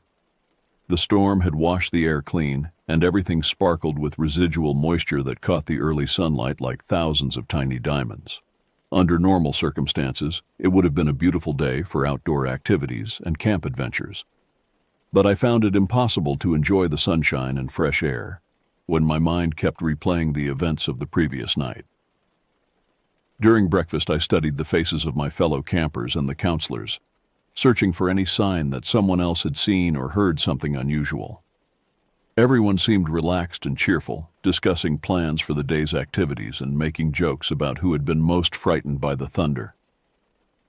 Connor noticed my distracted state and asked if I was feeling all right. I considered telling him about what I had witnessed in the bathroom, but something held me back. How could I explain that I had seen an 8-foot-tall skeletal figure stalking around the building without sounding like I was either lying or losing my mind? Instead, I mumbled something about not sleeping well due to the storm and tried to focus on my scrambled eggs.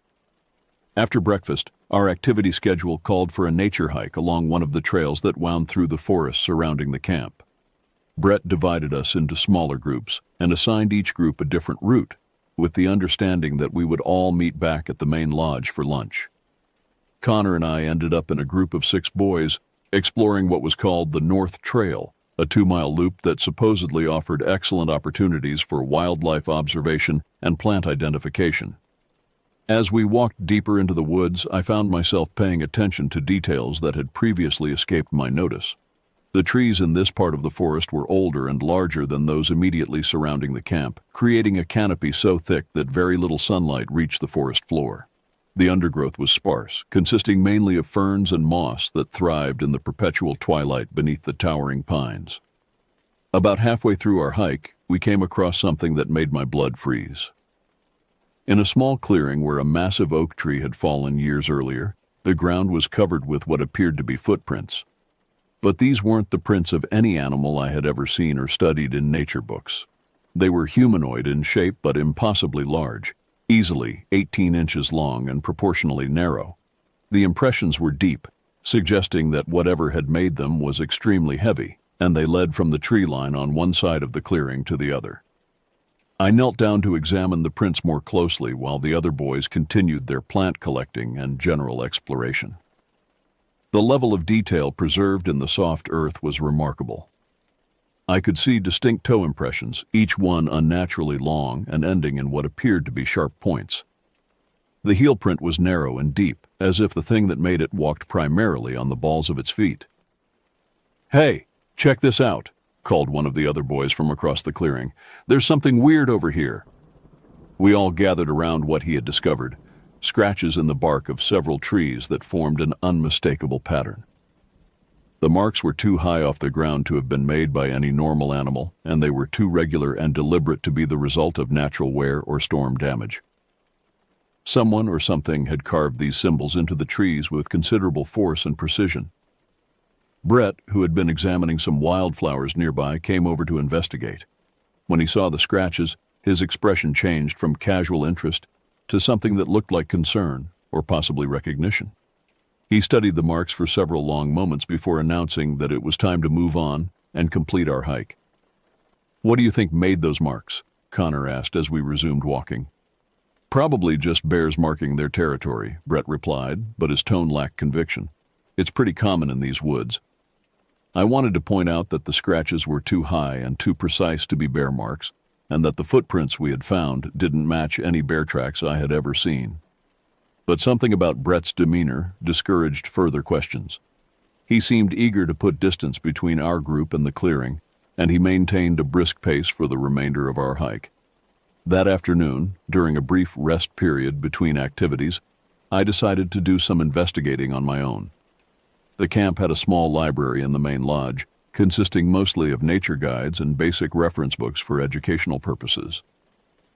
I told Connor I wanted to look up some of the plants we had seen on our hike, which wasn't entirely untrue, and spent an hour browsing through field guides and wildlife references. What I found was both fascinating and terrifying. Several of the books contained sections on local folklore and historical accounts of the region, including stories dating back to the early logging days of the late 1800s.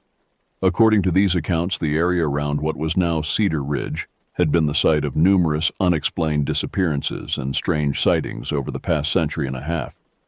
The most relevant account came from a 1923 newspaper article that had been reprinted in one of the local history books. It described the discovery of a logging camp that had been mysteriously abandoned overnight, with no signs of struggle or obvious explanation for why the workers had fled. The only clues were a series of enormous footprints found around the perimeter of the camp and strange scratches carved into nearby trees. The description of the footprints matched what we had seen in the clearing that morning with unsettling accuracy. According to the article, they were of human configuration, but far larger than any man could produce. with elongated toes terminating in what appeared to be claws or talons.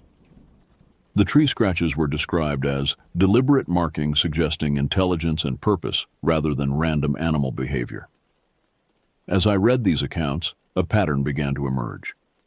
Every few decades, there would be reports of unusual activity in this part of the forest: missing persons, abandoned campsites, livestock found dead under mysterious circumstances.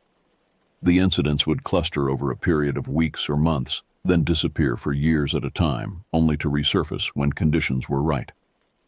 The most recent cluster of incidents had occurred in the summer of 2016, just 3 years before my arrival at camp. According to a brief mention in a local newspaper archive, a family camping in the area had reported seeing a tall, emaciated figure stalking around their campsite during the night. They had packed up and left the following morning, despite having reserved the site for a full week. By the time I finished my research, I was more convinced than ever that something genuinely dangerous was active in the area around Cedar Ridge. The question was whether the camp administrators were aware of this history and simply choosing to ignore it, or if they were deliberately concealing information that could affect the safety of their campers. Either way, I realized that I was probably on my own when it came to dealing with whatever was lurking in the woods around our camp. The rational adult response would be to pack up and leave immediately, but as an 11-year-old camper with no control over my transportation or living arrangements, that option wasn't available to me. All I could do was stay alert, trust my instincts, and hope that whatever was out there would lose interest and move on before something truly terrible happened. By the 5th night at Cedar Ridge, I had developed a routine of hypervigilance that was beginning to take a serious toll on my physical and mental state. I was sleeping poorly, eating little, and jumping at every unexpected sound or movement. Connor had noticed my increasing anxiety and had begun asking pointed questions about my well-being, but I continued to deflect his concerns with vague explanations about homesickness and adjustment difficulties. The truth was that I had been experiencing minor encounters with whatever was stalking the campgrounds almost every night since the bathroom incident. These weren't dramatic, obvious sightings like what I had witnessed during the storm, but rather subtle signs that something unnatural was taking an active interest in our presence. On the 4th night, I had awakened around 3 a.m. to the sound of something large moving through the underbrush directly behind our cabin. The movement was too deliberate and sustained to be a deer or other normal wildlife, and it seemed to circle our building multiple times before moving off toward the lake. In the morning, I found a series of broken branches and disturbed vegetation that traced the exact path I had heard the night before. The night after that, I noticed that the motion sensor light on the path to the bathroom was triggering repeatedly throughout the early morning hours, turning on for exactly 90 seconds before shutting off again. This cycle continued every 10 to 15 minutes from approximately 2 a.m. until dawn, but whenever I peered out the window to see what might be triggering the sensor, I saw nothing but empty pathway. Most disturbing of all were the sounds that had begun emanating from the forest around midnight each night. They started as distant, almost subsonic groaning noises that seemed to come from deep underground. Gradually, these sounds would increase in frequency and intensity until they resembled a kind of primitive communication, long, mournful calls that were answered by similar sounds from different directions in the woods. On the 5th night, these patterns escalated to a level that I could no longer ignore or rationalize away. Connor and I had gone to bed at the usual time, and I had spent several hours lying awake, listening for any unusual activity. Around 1:30 a.m., I heard the now familiar sound of heavy footsteps on the roof, but this time they were accompanied by a new element that made my stomach clench with terror. Scratching. Deliberate, rhythmic scratching that sounded like something was trying to claw its way through the wooden shingles and into our cabin. The scratching started directly above my bunk and continued for what felt like hours. I could hear individual claws or talons scraping against the wood, accompanied by the occasional sound of small pieces of debris raining down on the roof as material was gouged away. The rhythm was too regular and purposeful to be the result of an animal trying to build a nest or seek shelter. This was something attempting to gain entry to our sleeping area. I lay frozen in my bunk, afraid to move or make any sound that might draw attention to my specific location. Around me, my fellow campers continued to sleep peacefully, apparently oblivious to the activity taking place just inches above their heads. Even Connor, who was normally a light sleeper, showed no signs of being disturbed by the noise. After what seemed like an eternity, the scratching stopped as abruptly as it had begun. But instead of the relief I had expected to feel, I was gripped by an even more intense fear. If the thing had stopped trying to claw through the roof, what was it planning to do instead? My question was answered about 20 minutes later when I heard the soft sound of the cabin's front door opening. The door was supposed to be locked from the inside with a simple sliding bolt, but I distinctly heard the metallic scraping sound of the bolt being moved and the creak of hinges as the door swung open. Brett's sleeping area was positioned so that he should have been awakened immediately by any intrusion, but his breathing remained deep and regular. Soft footsteps began moving across the cabin floor toward the sleeping area where the campers' bunks were arranged. The footsteps were careful and measured, avoiding the creakiest floorboards with the precision of someone intimately familiar with the building's layout. I could track the progress of whatever had entered by listening to the slight sounds of displaced air and the barely perceptible vibrations transmitted through the wooden structure. The footsteps paused at the foot of each bunk, remaining motionless for 30 to 40 seconds before moving on to the next sleeping boy. I realized with growing horror that the thing was examining each of us individually, perhaps trying to determine which camper might be most suitable for whatever purpose it had in mind. When the footsteps reached my bunk, I had to exercise every ounce of self-control I possessed to maintain the facade of sleep. Through barely cracked eyelids, I could see a tall, impossibly thin shadow looming over my bed. The shadow had no defined edges, seeming to blend into the surrounding darkness, but I could sense its presence with a clarity that transcended normal sight. For what felt like hours but was probably only a few minutes, the thing stood absolutely still beside my bunk.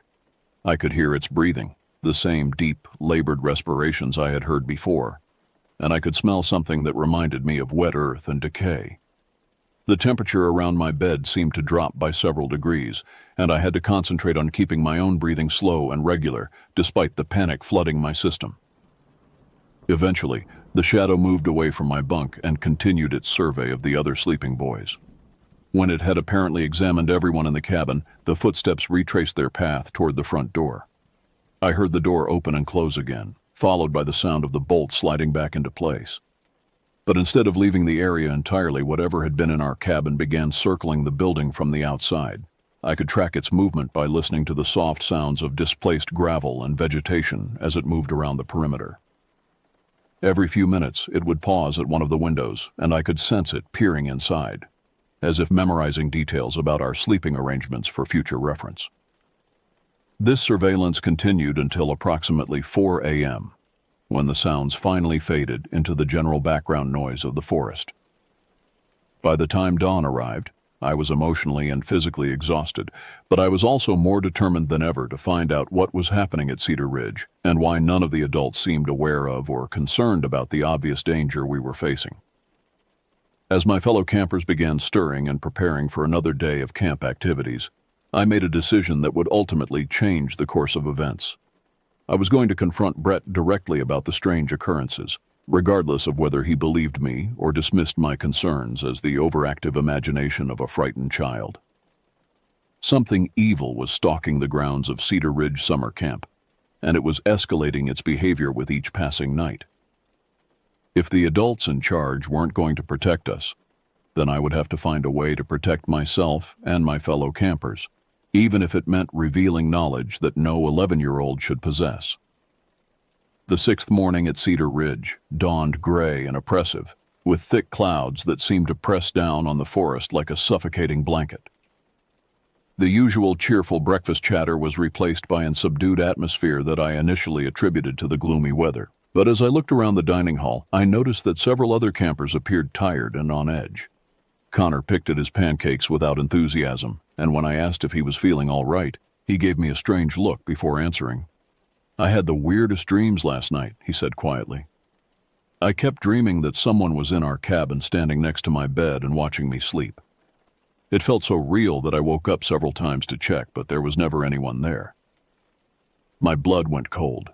Connor's dream perfectly matched what I had witnessed during the early morning hours, but from his perspective as someone who had remained asleep throughout the actual intrusion. If whatever was stalking us had the ability to influence the sleep and dreams of its targets, it explained why I seemed to be the only camper fully aware of the ongoing danger. I looked around the dining hall and noticed similar signs of disturbed sleep among several other boys. Dark circles under their eyes, distracted expressions, and an overall sense of unease that seemed disproportionate to the minor discomfort of sleeping in unfamiliar surroundings. Whatever was affecting the camp wasn't limiting its attention to our specific cabin. After breakfast, I asked Brett if I could speak with him privately about a personal matter. He agreed, and we walked to a quiet area behind the main lodge where we could talk without being overheard by other campers. I had rehearsed this conversation in my mind dozens of times, but now that the moment had arrived, I found it difficult to know where to begin. "Brett," I said finally, "have you noticed anything unusual happening around camp at night? Strange sounds or other things?" His expression shifted almost imperceptibly, but I caught a flash of something that looked like recognition before he composed himself and assumed a concerned, counselor demeanor. "What kind of strange sounds?" he asked carefully. I decided to be direct.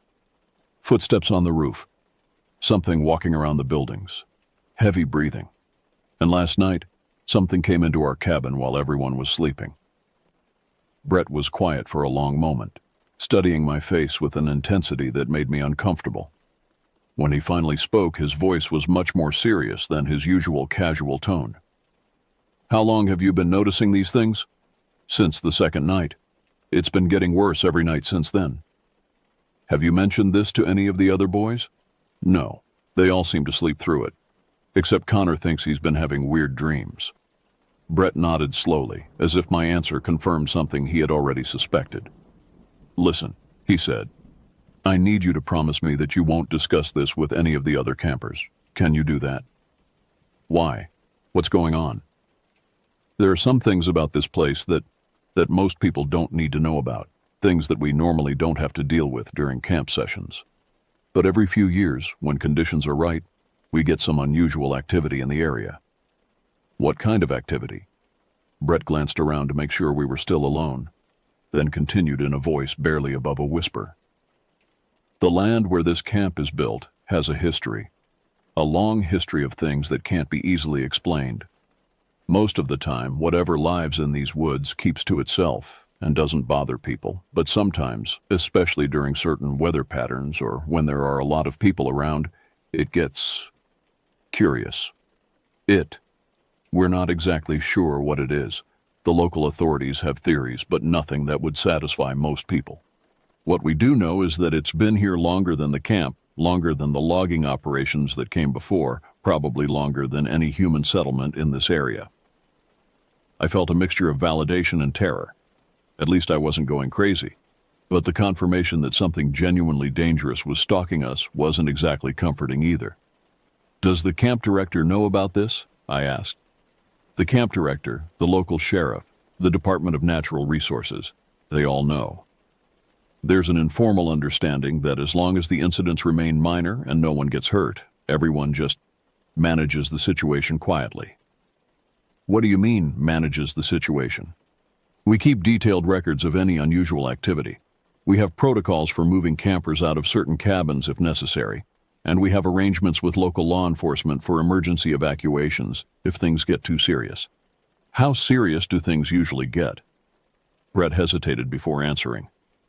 "In the 32 years this camp has been operating, we've had to evacuate early 3 times. The last time was 2016. A family camping in the area reported an encounter that was significant enough to warrant shutting down operations for the remainder of that session."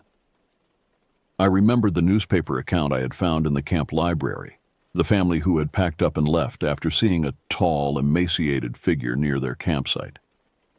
Apparently, their encounter had been serious enough to affect the camp's operations as well. "What makes you think I can see it when the other kids can't?" "Some people are more sensitive to this kind of thing than others.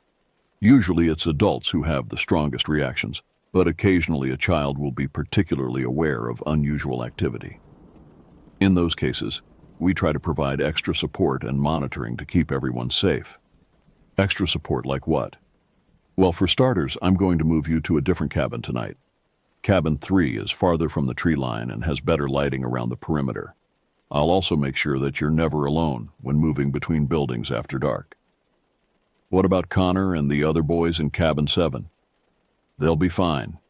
Whatever's out there seems to focus its attention on people who can actually perceive it clearly. As long as they continue sleeping through the encounters, they're not at significant risk. I wanted to ask more questions, but Brett indicated that our conversation was over and that we needed to rejoin the group for the morning's scheduled activities. As we walked back toward the main camp area, I felt a confusing mixture of emotions. On one hand, I was relieved to know that I wasn't losing my mind and that responsible adults were aware of the situation. On the other hand, the casual way Brett discussed managing encounters with an unknown entity didn't inspire confidence in the camp's ability to keep us truly safe. That afternoon, during what was supposed to be a rest period, I was moved to Cabin 3 along with my belongings. My new bunkmates were friendly enough, but I could tell that they had been briefed about my adjustment difficulties and instructed to be supportive and inclusive. Brett had clearly crafted a cover story that explained my cabin change without revealing the true reason. As evening approached and we prepared for another night at Cedar Ridge, I found myself hoping that the change of location would be enough to end my encounters with whatever was lurking in the forest. But deep down, I suspected that simply moving to a different cabin wouldn't be sufficient to solve a problem that had been developing for decades. Whatever was out there had taken a specific interest in me, and I doubted that 50 yards of additional distance from the tree line would be enough to discourage its attention. My first night in Cabin 3 started peacefully enough. The building was indeed farther from the forest edge, positioned in the center of the camp complex, with better lighting and more activity around it. Brett had assigned me a bunk near the front of the cabin, close to where the counselor slept, and he had made a point of checking on me multiple times during the evening. For the first few hours after lights out, I actually managed to relax somewhat. The normal sounds of settling wood and distant forest noise seemed less threatening in this new environment, and the presence of the counselor so nearby provided a degree of comfort I hadn't felt since arriving at camp. But around 2 a.m., I was awakened by a sound that made my heart skip several beats. Scratching.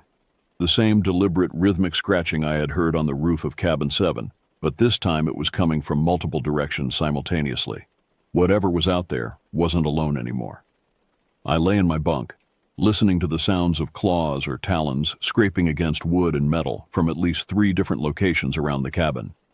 The scratching was accompanied by low, guttural sounds that were clearly some form of communication between the entities responsible for the noise. They were coordinating their efforts, working together to achieve some specific goal. The activity continued for about 20 minutes before shifting to a new phase that was even more terrifying. I began to hear the sounds of the entities testing various entry points around the building, rattling door handles, probing window latches, and examining the foundation for weak spots. They were methodical and patient, taking time to thoroughly evaluate each potential avenue of access. When they reached the front door of our cabin, I heard something that made my blood turn to ice. The metal bolt that secured the door from the inside was being manipulated from the outside, sliding slowly but steadily toward the unlocked position. Whatever these things were, they had learned to defeat the simple security measures that protected sleeping campers. I knew I had to wake the counselor, but I was terrified that any movement or sound would draw the entity's attention to my specific location. Instead, I remained motionless and watched through barely opened eyes as the front door of our cabin swung silently open. 3 figures entered our sleeping area, moving with the same careful precision I had witnessed during the previous intrusion. But this time I could see them more clearly due to the better lighting around Cabin 3. What I saw defied every rational explanation my young mind could conceive. The entities were humanoid in general shape, but grotesquely distorted in their proportions. They stood at least 8 feet tall, with skeletal frames that seemed to consist mostly of jutting bones covered by gray, mottled skin. Their arms were disproportionately long, reaching almost to their knees, and their fingers appeared to be nothing more than sharpened bone protrusions. But it was their faces that filled me with the most horror. They had human features, but stretched and elongated beyond any natural possibility. Their eyes were large and completely black, reflecting available light like the eyes of nocturnal animals. Their mouths were filled with teeth that were too numerous and too sharp, creating expressions that suggested intelligence mixed with predatory hunger. The three entities moved through our cabin with obvious familiarity, examining each sleeping camper with the same methodical attention I had experienced in Cabin 7. But this time their behavior was different. Instead of simply observing, they seemed to be making selections, pointing at specific boys and communicating in their low, guttural language. When they reached my bunk, all three entities stopped and focused their attention on me. I knew immediately that my pretense of sleep wasn't fooling them. They were aware that I could see them clearly and that I understood the danger they represented. For several long minutes, we engaged in a silent standoff, with me trying to remain motionless while they studied me with obvious interest. Finally, one of the entities reached toward me with its skeletal hand, extending those sharpened finger bones until they were just inches from my face. I could smell the odor of decay and wet earth that seemed to emanate from its skin, and I could hear its breathing, that same deep, labored respiration that had become the soundtrack to my nightmares. At the last possible moment, when I was certain that the thing was about to make physical contact, I couldn't maintain my facade any longer. I bolted upright in my bunk and screamed as loudly as I could, hoping to wake everyone in the cabin and scare away the intruders. The effect was immediate and dramatic. The entities recoiled from my sudden movement and vocalizations as if they had been physically burned. They retreated toward the front door with surprising speed, their forms seeming to become less solid and defined as they moved away from the interior lighting. But instead of fleeing the area entirely, they positioned themselves just outside the cabin and began making sounds unlike anything I had ever heard. The guttural communication was replaced by high-pitched wailing that rose and fell in complex patterns, creating a sound that seemed designed to inspire maximum terror and disorientation. My screaming had awakened everyone in the cabin, including the counselor, who immediately turned on all available lights and began checking on each camper. The other boys were confused and frightened by the sudden awakening, but none of them seemed to have any awareness of what had actually transpired. "What's wrong?" the counselor asked as he reached my bunk. "They were in here," I said, pointing toward the front door. "3 of them. They were looking at all of us, and they were going to—" I stopped speaking when I realized that the door was closed and securely bolted from the inside. There was no evidence that anyone or anything had entered our cabin, and no indication that the intrusion I had witnessed had actually occurred. But the wailing from outside continued, growing louder and more complex as additional voices joined the chorus from different locations around the camp. Soon, the entire forest seemed to be alive with the sound of these entities calling to each other, creating a symphony of terror that was impossible to ignore or rationalize away. Other campers in nearby cabins began waking up and adding their own confused voices to the growing chaos. Counselors emerged from their quarters with flashlights, trying to determine the source of the disturbance and restore order to the camp. Brett appeared at our cabin door within minutes, and after a brief conversation with our counselor, he asked to speak with me privately outside. Despite my terror of leaving the relative safety of the building, I followed him to the same quiet area where we had talked that morning. "Tell me exactly what you saw," he said without preamble. I described the entire encounter in detail, from the initial scratching sounds to the final retreat of the entities when I screamed. Brett listened without interruption, occasionally nodding as if my account confirmed information he already possessed. "The wailing is new," he said when I finished. "We've never had them react that aggressively to being detected. Usually they withdraw immediately if they realize someone is awake and aware of their presence." "What does that mean?" "It means the situation is escalating beyond what we normally experience. I need to make some phone calls and probably implement our emergency protocols." As if to emphasize his point, the wailing from the forest suddenly intensified, and we could see flashlight beams moving through the trees as additional entities responded to whatever call had been issued. The sound was so loud and so disturbing that several of the younger campers had begun crying, despite the counselor's efforts to calm and reassure them. "We're evacuating," Brett said firmly. "I'm calling for transportation to pick up all campers first thing in the morning. This has gone beyond what we can safely manage." I felt a mixture of relief and guilt. Relief that we would soon be away from this place and whatever lived in the surrounding forest, But guilt that my inability to remain hidden had apparently triggered a response that was threatening the entire camp operation. "Is this my fault?" I asked. "No," Brett replied without hesitation. "This has been building since the day you arrived. If anything, your awareness of what was happening probably prevented something much worse from occurring." As we returned to the cabin to help with the evacuation preparations, I realized that my summer camp experience was about to end in a way I could never have imagined. But I also understood that I had gained knowledge and experiences that would stay with me for the rest of my life, knowledge about things that existed beyond the comfortable boundaries of normal human understanding. The entities continued their wailing throughout the remainder of the night, creating a constant backdrop of otherworldly sound that made sleep impossible for anyone in the camp. By dawn, their voices had faded back into the forest depths, but the memory of that terrible chorus would haunt my dreams for years to come. The evacuation of Cedar Ridge Summer Camp began at first light, with a convoy of buses and vans arriving to transport 43 campers and 12 staff members back to their respective homes. The official explanation given to parents was an unexpected closure due to severe weather damage and safety concerns, which was technically accurate even if it didn't address the true nature of the threat. As we loaded our belongings onto the buses, I noticed that several of the other campers seemed relieved to be leaving, even though they couldn't articulate why.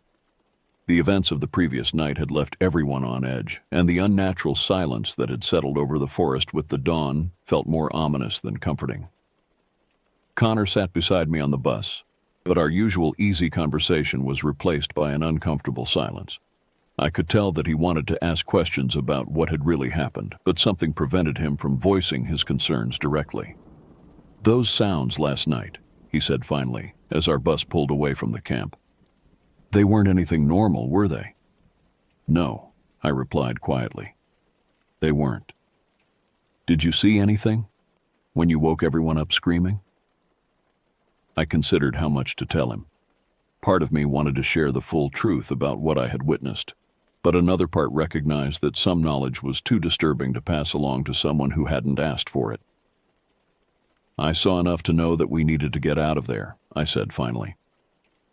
Connor nodded and didn't press for additional details. As our bus traveled the winding forest roads away from Cedar Ridge, I watched through the rear window until the camp buildings disappeared entirely behind the trees. I had the distinct feeling that I was leaving something unfinished, but I was grateful to be putting distance between myself and whatever lived in those woods. The 3-hour bus ride gave me time to process what I had experienced and to begin formulating how I would explain the early end of my camp session to my parents. I decided to stick close to the official story. Severe weather had damaged some facilities and created unsafe conditions that required immediate evacuation. It wasn't entirely false, and it avoided the need to discuss elements that no rational adult would be likely to believe. When I arrived home that afternoon, my parents were surprised by my early return, but seemed satisfied with my explanation. They assumed that my subdued mood and obvious fatigue were natural reactions to the disappointment of having my camp experience cut short, and they gave me space to readjust to being home without excessive questioning. Over the following weeks, I found myself researching everything I could find about the history of the area around Cedar Ridge.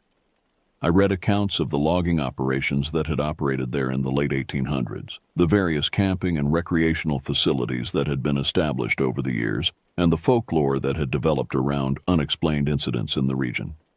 What I discovered confirmed that my experiences were part of a pattern that stretched back over more than a century. Every few years, when conditions were apparently right, there would be reports of unusual activity in the forest, missing persons, abandoned campsites, encounters with entities that defied conventional explanation. The incidents would cluster over a period of weeks or months, then disappear for years at a time. I also learned that Cedar Ridge Summer Camp had indeed been evacuated twice before during its 32-year history, in 1994 and 2016. In both cases, the official explanation had involved weather-related safety concerns, but local newspaper accounts hinted at more complex circumstances that weren't fully explained to the public. About 6 months after my experience at the camp, I received an unexpected phone call from Brett. He was calling to check on how I was doing and to provide some closure about what had happened during my stay. The camp won't be reopening, he told me. The owners have decided that the liability issues have become too significant to continue operations. What about the things in the forest? They're still there, as far as we know. The Department of Natural Resources has expanded the protected area around the former campsite and restricted public access. Officially, it's for environmental conservation purposes. Do you think they'll ever bother people again? Probably. Every few years, when conditions are right, someone will have an encounter. But hopefully future incidents will be isolated and manageable without putting large groups of people at risk. Brett's call provided some closure, but it also confirmed that I had been part of something much larger and more complex than a simple summer camp experience. I had encountered entities that existed outside normal human understanding, and I had survived that encounter because of a combination of awareness, luck, and the intervention of adults who understood the true nature of the threat.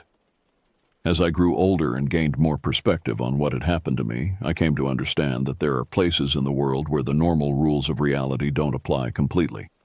These places exist on the margins of human experience, usually avoided or ignored by people who instinctively recognize their dangerous nature. Cedar Ridge Summer Camp had been built on one of these marginal places, and for 32 years, dedicated staff members had managed to operate there safely by acknowledging the unusual nature of their environment and taking appropriate precautions. But eventually, the risks had become too great to justify continued operations. Today, the former campsite is overgrown and abandoned, slowly being reclaimed by the forest that surrounds it. The buildings have been removed, and most traces of human habitation have been erased. But sometimes, on quiet nights when conditions are right, hikers in the area report hearing sounds from the forest that can't be easily explained, sounds that remind me of the wailing chorus I heard during my final night at Cedar Ridge. I still think about those entities sometimes, wondering what they are and where they came from. I wonder if they're still there, waiting in the depths of the forest for the next group of unsuspecting visitors to stumble into their territory. And I'm grateful that my encounter with them ended with an evacuation rather than something far worse. The experience taught me that the world contains mysteries that may never be fully understood or explained, and that sometimes the wisest response to such mysteries is simply to acknowledge their existence and maintain a respectful distance. Some places are meant to remain wild and unexplored, and some entities are better left undisturbed in their ancient territories. Cedar Ridge is one of those places, and I have no intention of ever returning to find out what might be waiting there in the shadows between the trees.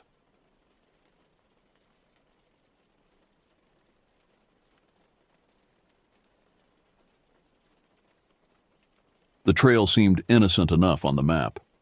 Just another backcountry route through Black Ridge National Forest, a 6-day loop promising solitude and breathtaking vistas. I'd been planning this solo trek for months, ever since my job at the software company went remote. The isolation of constant screen time had driven me to seek something real, something primal. "You sure about going alone?" my coworker Michael had asked during our last video call. Those northern woods get pretty remote. I dismissed his concerns with practiced confidence. "I've done plenty of weekend hikes. Besides, I've got satellite GPS and emergency beacon. Nothing to worry about." That conversation replayed in my mind as I shouldered my pack at the trailhead on a crisp September morning. The parking lot was deserted except for my rental car, a fact that pleased rather than concerned me. The forest stretched before me, ancient pines standing like sentinels against the pale sky. The air carried the sharp scent of resin and wet earth. The first day's hike was moderate, a gradual 2,000-foot elevation gain over 8 miles. My boots crunched through fallen pine needles, the rhythm hypnotic as I adjusted to the weight of my pack. By early afternoon, patches of mist began threading between the trees, transforming the landscape into something from an old folk tale. I made camp at a small clearing near a stream, moving through the familiar motions of setting up my tent and filtering water. The forest felt alive around me. Birds calling from unseen perches, small creatures rustling in the underbrush. It was exactly what I'd come for. After dinner, I sat beside my small camp stove, sipping instant coffee and watching darkness pool beneath the trees. That's when I heard it. A strange, ululating cry that seemed to skirt the edge between human and animal. I froze, cup halfway to my lips, The sound came again, farther away this time. A coyote, perhaps, or some bird I couldn't identify. Yet something about it raised the hair on my arms. I told myself it was natural to feel uneasy in unfamiliar territory. The wilderness operated on different rules than the sanitized world I'd come from. Sleep came fitfully that night. Each snap of a twig or distant call jolted me awake. Around 3 a.m. I emerged from my tent to relieve myself and paused, struck by the absolute stillness. The forest had gone completely silent. No insects chirping, no nightbirds calling. Even the stream seemed to have hushed its constant murmur. I scanned the trees, my headlamp cutting a weak cone through the darkness. Something reflected the light briefly. 2 points of yellowish gleam about 6 feet off the ground. Then they were gone. "Just an animal," I whispered, my voice sounding thin and unconvincing. The rest of the night passed without incident, though I kept my hunting knife close at hand. When dawn finally broke, I felt foolish for my midnight anxiety. The forest was alive again with birdsong and the rustling of small creatures. I broke camp efficiently, eager to reach the higher elevations where the views would open up. The trail grew steeper, switchbacking up a ridge through increasingly sparse vegetation. By noon, I'd gained enough elevation to look back over the vast wilderness I'd entered. Miles of unbroken forest stretched to the horizon, a dark green sea beneath the overcast sky. It was while taking in this view that I first noticed the footprints. They paralleled my own trail about 20 feet off the path, large, human-like impressions pressing deep into the soft forest floor. They hadn't been there on my ascent. Someone else was out here. That wasn't unusual in itself, but something about those tracks unsettled me. They appeared and disappeared at odd intervals, sometimes visible in patches of mud, then absent where they should have crossed open ground. A rumble of thunder prompted me to continue. The weather report had mentioned possible afternoon storms, and I wanted to reach my planned campsite before they hit. The footprints followed, always keeping pace, always just off trail. I quickened my steps, trying to outpace both the coming storm and my growing unease. The woods seemed to darken prematurely as clouds gathered overhead. When the rain finally came, it arrived in a sudden deluge that forced me to hastily erect my tent in a small clearing. Inside the relative safety of my nylon shelter, I listened to water hammering the rainfly and tried to rationalize what I'd seen. Another hiker, surely, perhaps a forest ranger checking the backcountry. The rain continued for hours. As darkness fell, I strained to hear anything beyond the steady drumming of water. Occasionally, I caught what sounded like movement, something large displacing the underbrush, circling my campsite with deliberate, unhurried steps. I clutched my flashlight and knife, telling myself it was just a deer or elk seeking shelter. But deep down, I knew better. Whatever moved out there was watching me with cold, calculating intent, and somehow I sensed it knew that I knew. Dawn broke with reluctant gray light filtering through the canopy. The rain had stopped, but fog clung to the trees, limiting visibility to a few dozen yards. I emerged from my tent to find the ground around my campsite unmarked, no footprints, no signs of disturbance. Yet the uneasy feeling remained, a persistent itch between my shoulder blades. I forced down a breakfast of instant oatmeal and packed quickly, eager to be moving. Today's route would take me along a ridgeline before descending into a valley said to contain one of the oldest growth forests in the region. Under different circumstances, I'd have been excited. The trail narrowed as it climbed, hugging the edge of steep drops that vanished into the fog below. I moved cautiously, one hand often reaching for tree trunks or rocks for balance. The mist created an eerie disconnect, as though the visible world ended just a few feet away. Around midday, the fog began to lift, revealing glimpses of the valley below. I paused at a rocky outcropping to rest and check my map. That's when I noticed the arrangement of stones near my feet. Not a natural formation, but 3 smooth river rocks, balanced in a small pyramid. Someone had placed them there deliberately.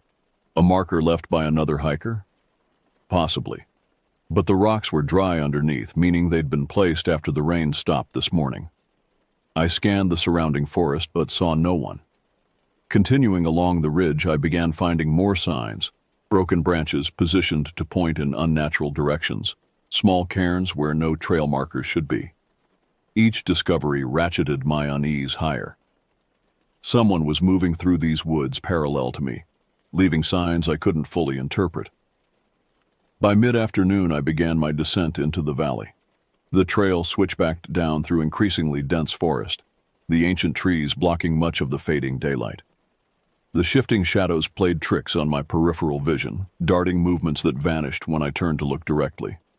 I found my designated campsite near a small pond. Park regulations required backcountry campers to use established sites, but I almost wished I could push on. Something about this place felt wrong, the water too still, the surrounding trees too watchful. As I set up camp, I discovered a crude figure hanging from a nearby branch, twigs bound together with what looked like animal sinew to form a humanoid shape. My first thought was vandalism, some teenager's idea of a Blair Witch reference, but the craftsmanship suggested something older, more purposeful. I left it untouched and focused on securing my camp before darkness fell. The pond surface reflected the deepening sky, a perfect mirror until ripples suddenly spread across it.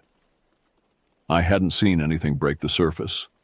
That night I built a larger fire than necessary, the flames offering both warmth and psychological comfort.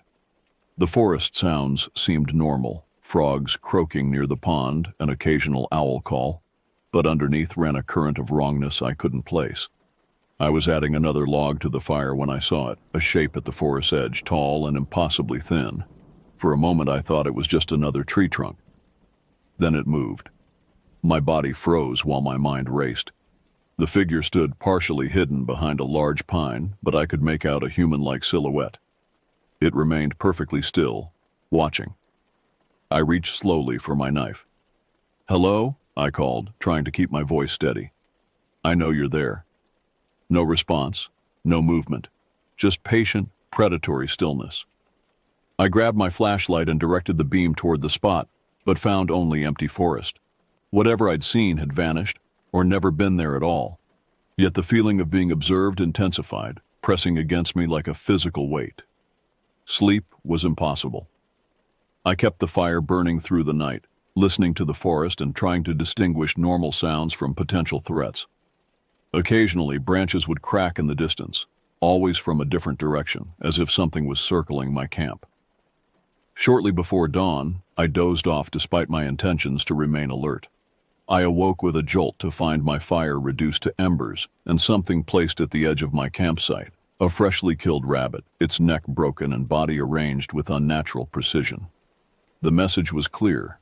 While I slept, something had approached close enough to leave this offering. I abandoned any pretense of normal camping routine, hastily packing my essential gear and leaving the rest behind. My only thought was to reach the ranger station marked on my map, about 15 miles ahead. As I shouldered my lightened pack, movement caught my eye, something large passing between distant trees. The glimpse was too brief to identify, but the impression lingered.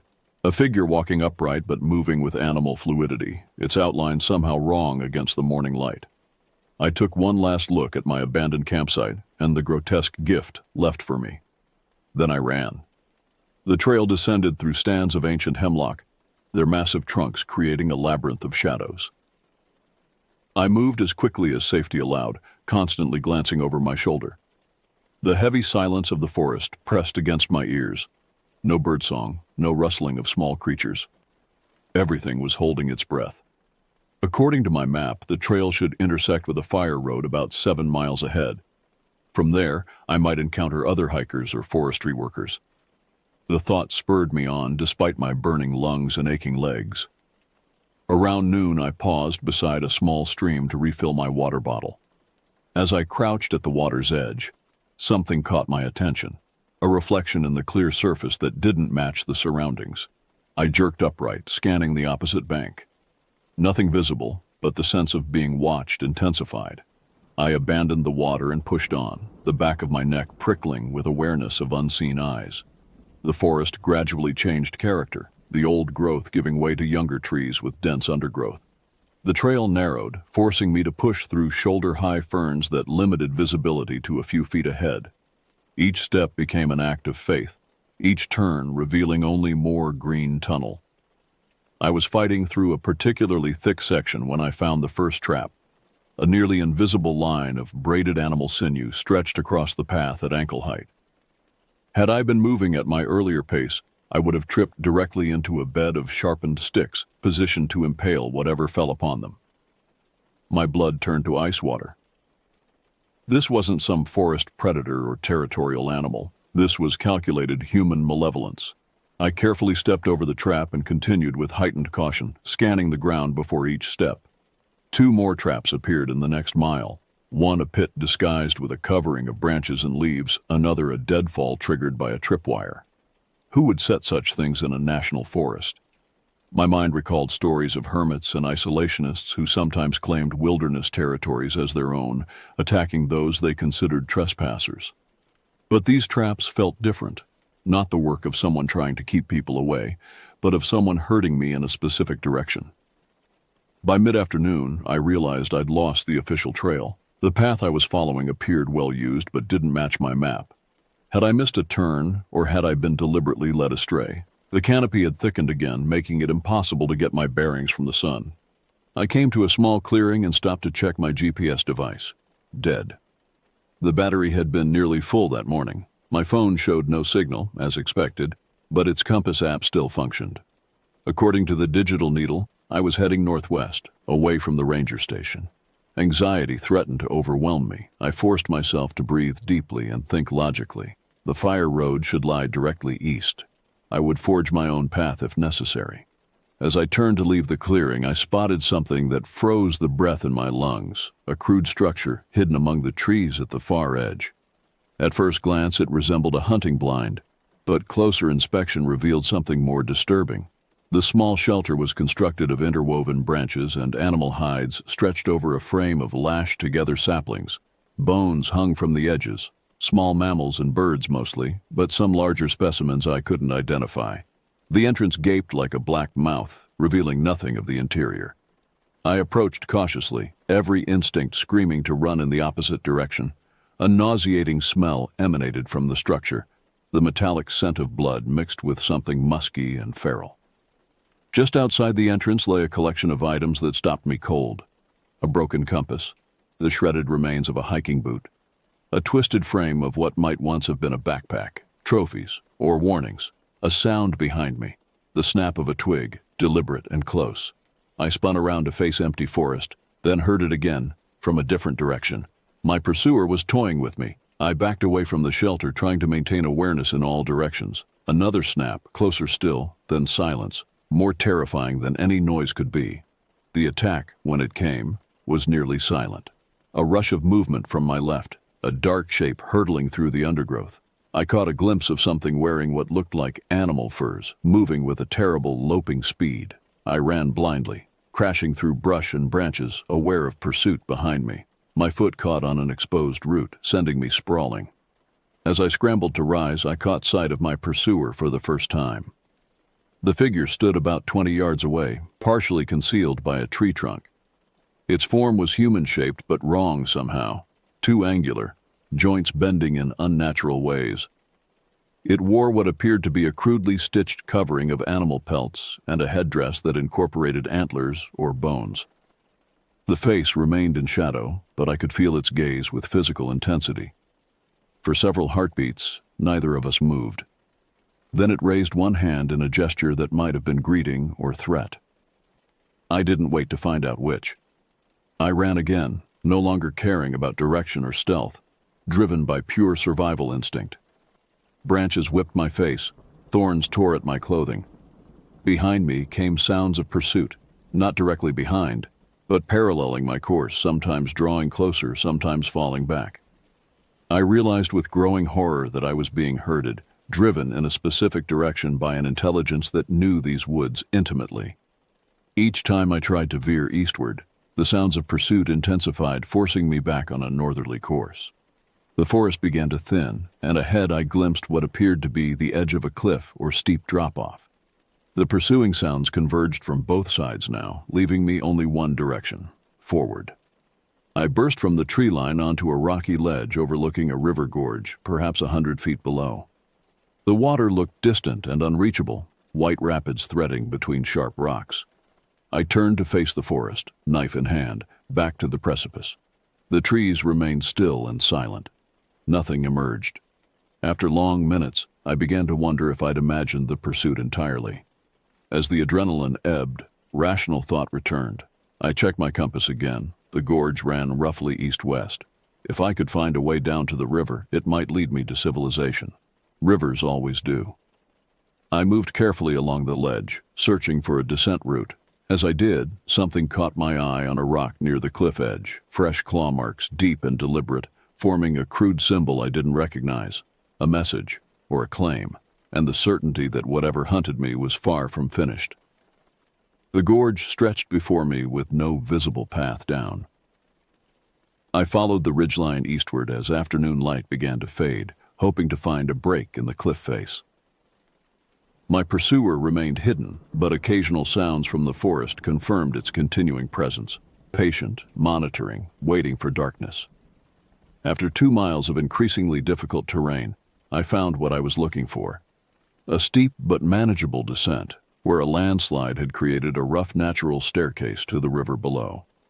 I began picking my way down, testing each foothold before committing my weight. The river roared louder as I descended, its voice drowning out any sounds of pursuit. This bothered me more than it should have, at least before I'd had some awareness of the creature's location. Now I felt blind, vulnerable. By the time I reached the river's edge, dusk was settling over the gorge. The water moved too swiftly for safe crossing, but a narrow game trail followed the bank heading downstream. I took it, moving as quickly as the fading light allowed. The walls of the gorge loomed on either side, cutting off the last daylight and plunging the river into premature night. I activated my flashlight, knowing it made me visible but having no choice if I wanted to avoid a fatal misstep. The trail occasionally vanished, forcing me to climb over boulder fields or wade through shallow sections of the river. My boots and pants became soaked, adding to my misery as temperature dropped with nightfall. Around what I estimated to be midnight, I came upon a natural alcove in the canyon wall, a shallow cave offering some shelter from the increasing wind. Exhaustion overwhelmed caution, and I decided to rest. The cave's narrow entrance would at least prevent anything from approaching unseen. I huddled against the back wall, facing the entrance with my knife and flashlight ready. Outside, the river's constant voice masked other sounds. The darkness beyond my small circle of light seemed absolute. Sleep came in fitful bursts, each awakening bringing momentary panic. During one such episode, I became aware of a change. The cave seemed darker. I raised my flashlight to find the entrance partially blocked by a crude arrangement of branches and rocks, clearly placed there while I'd slept. My heart hammered against my ribs. I hadn't heard a thing over the river's noise. Whatever stalked me had approached close enough to begin sealing me in, and might still be just outside. I moved to the entrance and cautiously pushed aside the barricade. The night beyond appeared empty, but the absolute certainty of being watched settled over me like a physical weight. Sleep was no longer an option. I spent the remaining hours until dawn in a state of hypervigilance, jumping at every shift of shadow or change in the river's voice. Sometime before morning, a scraping sound came from the roof of the cave, something moving across the rock above me. When first light finally came, I emerged cautiously to find fresh tracks in the mud near the entrance. Not quite human, not quite animal. The impressions were deep, as if made by something heavier than its size would suggest. They approached the cave directly, then circled around to the side where a path led up to the top of the alcove. I didn't wait to see what other signs morning might reveal. I continued downstream, moving faster now with improved visibility. The gorge gradually widened, the walls becoming less steep. By mid-morning I found what looked like an old logging road intersecting the river at a shallow ford. The road was overgrown but still visible, heading east through thinning forest. Hope surged for the first time in days. I pushed on with renewed energy, following the dirt track as it wound through stands of younger trees and occasional clearings. Around noon I found the first sign of human presence, an old fire ring with relatively recent ashes. Someone had camped here within the past week.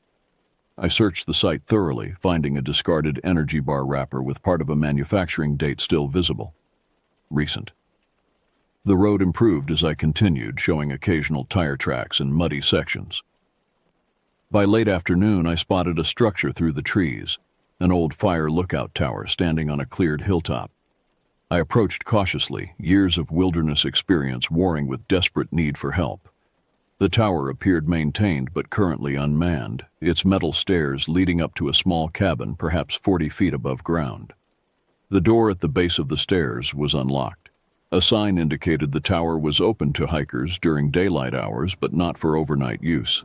I ignored this directive and climbed quickly, wanting height and visibility more than anything else. The cabin at the top was small but well equipped. A desk with radio equipment, maps on the walls, basic emergency supplies. Most importantly, it offered 360-degree views of the surrounding forest. I tried the radio immediately, but received only static across all frequencies. A logbook on the desk showed the tower was checked weekly during fire season, with the last entry dated just 3 days ago. Help would come, if I could just hold out. As afternoon faded toward evening, I scanned the forest edge with obsessive regularity. For hours, nothing moved except wind-blown branches. Then, as sunset painted the western sky in bloody streaks, I spotted it, a figure emerging from the tree line directly below the tower. Through binoculars found in the cabin, I finally saw my pursuer clearly. The sight defied easy description. A human form, certainly, but moved with an unnatural, jerking gait. It wore a covering made from multiple animal hides stitched together, and a headdress incorporating a deer skull with antlers intact. Where its face should have been visible beneath this grotesque helmet, there was only shadow. It stopped at the edge of the clearing, staring up at the tower. Even from 40 feet above, I felt pinned by that invisible gaze. It raised one arm in that same ambiguous gesture I'd seen before, then deliberately walked the perimeter of the clearing, never taking its attention from the tower. I watched, transfixed, as it completed a full circuit, then returned to its starting point. There it began what I can only describe as a ritual, moving in patterns that seemed both random and precisely calculated, occasionally stopping to scrape marks in the earth or arrange small objects it carried. As darkness fell, I lost sight of the figure, but could hear activity continuing below, scraping sounds, the crack of breaking branches, something being dragged across the ground. I kept all lights off, not wanting to silhouette myself in the windows. Around midnight, the sound stopped. The silence that followed was worse than any noise, an expectant, predatory hush. I strained to hear anything over the pounding of my own heart. The first impact against the tower's base came without warning, a heavy, deliberate thud that vibrated through the metal framework. Then another, and another.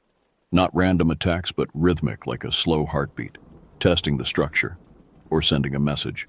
The impacts continued for perhaps 20 minutes, then ceased. In the silence that followed, I heard a new sound, the distinctive creak of weight on the metal stairs.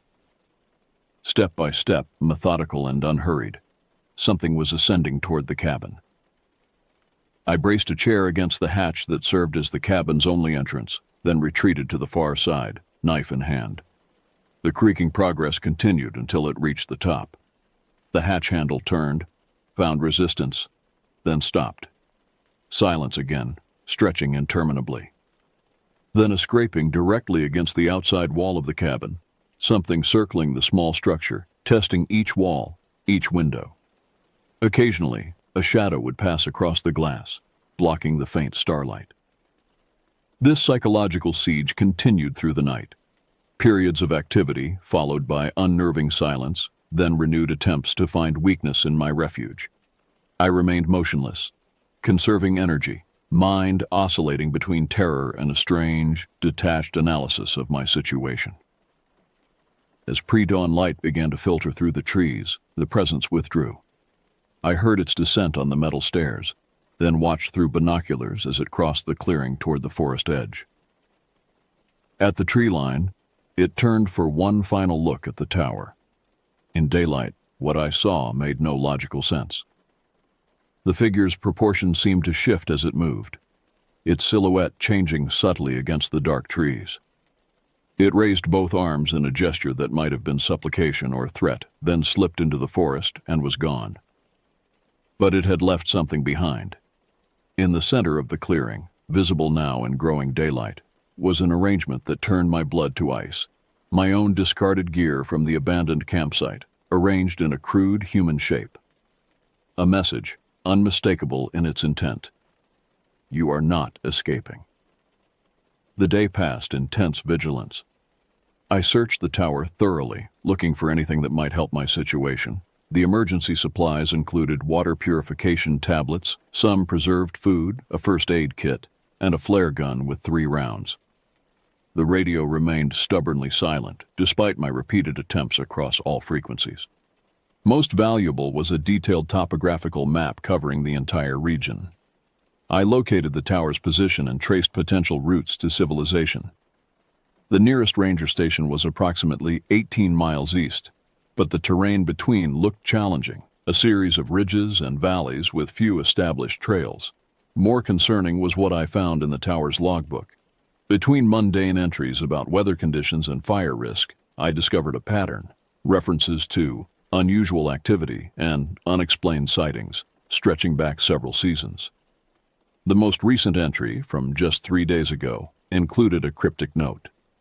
Found more structures in North Quadrant. Reported to HQ. No response yet. As afternoon waned, I faced a difficult decision. The logbook indicated the next scheduled check wouldn't happen for 4 days. Could I last that long under siege? Or should I attempt to reach help on my own? The creature's behavior suggested it was playing a calculated game. It could have attacked directly many times, but chose psychological warfare instead. This realization didn't comfort me. Whatever hunted me was intelligent, patient, and intimately familiar with these woods.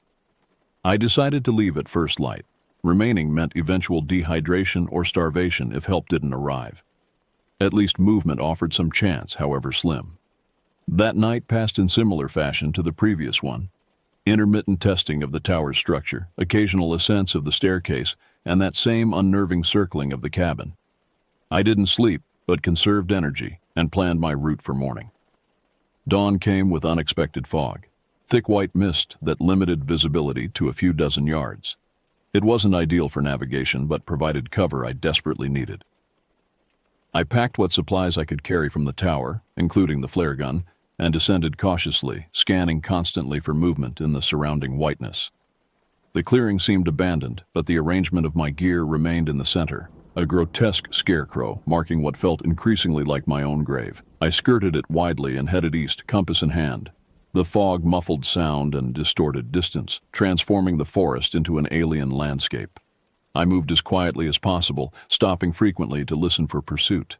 For the first hour, I detected nothing unusual, just the drip of condensation from leaves and the occasional call of a bird. By mid-morning, the fog began to lift, revealing a landscape of steep ridges and narrow valleys. I maintained my eastward heading, sometimes having to detour around impassable terrain, but always returning to my chosen direction. Around noon, I found the first sign that I was being followed, a crude marker fashioned from twisted branches pointing in the direction I had just come from. It hadn't been there when I passed earlier. My pursuer was not only tracking me, but moving ahead to leave these taunting signs. I quickened my pace despite growing fatigue. The terrain grew increasingly difficult, loose shale slopes that threatened to send me sliding, thick understory that clutched at my legs, stream crossings where the water ran swift and cold. By late afternoon, I reached the base of a particularly steep ridge. According to my map, once over this obstacle, the land would gradually descend toward the ranger station. I began the climb, muscles protesting after days of constant exertion and minimal rest. Near the summit, I found another marker, this one more elaborate.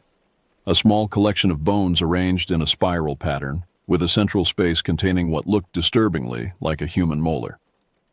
I forced myself not to think about its origin. The ridge top offered a momentary sense of achievement. Below stretched a valley that eventually opened onto what appeared to be logged areas, signs of human activity. Perhaps 3 or 4 hours of travel, if I maintained my pace. I had just started my descent when I heard it, a sound that didn't belong in any natural forest. A rhythmic clicking, like bone striking bone, emanating from the ridgeline behind me. I didn't turn to look. I ran. The downslope was treacherous, loose rocks and exposed roots threatening to send me tumbling. I abandoned caution for speed, using trees to break my descent where possible.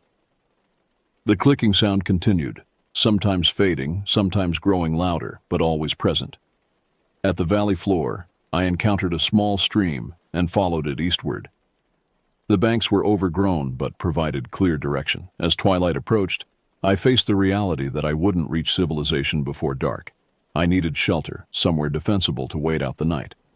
The stream had carved a small ravine in places, with undercut banks and exposed root systems of large trees. One such hollow looked promising, a cavity beneath a massive old-growth evergreen, partially screened by fallen branches. I crawled inside and arranged the branches to better conceal the entrance. The space was cramped but offered good visibility of the approaching stream bed while hiding me from casual observation. Darkness fell with the suddenness particular to forests. I didn't dare use my flashlight, instead relying on increasingly dilated pupils to make out shapes in the gloom. The stream's gentle voice provided some cover for small movements, but also masked sounds of approach. I don't know exactly when I became aware of the presence. There was no sound, no visual cue, just an absolute certainty that something waited nearby.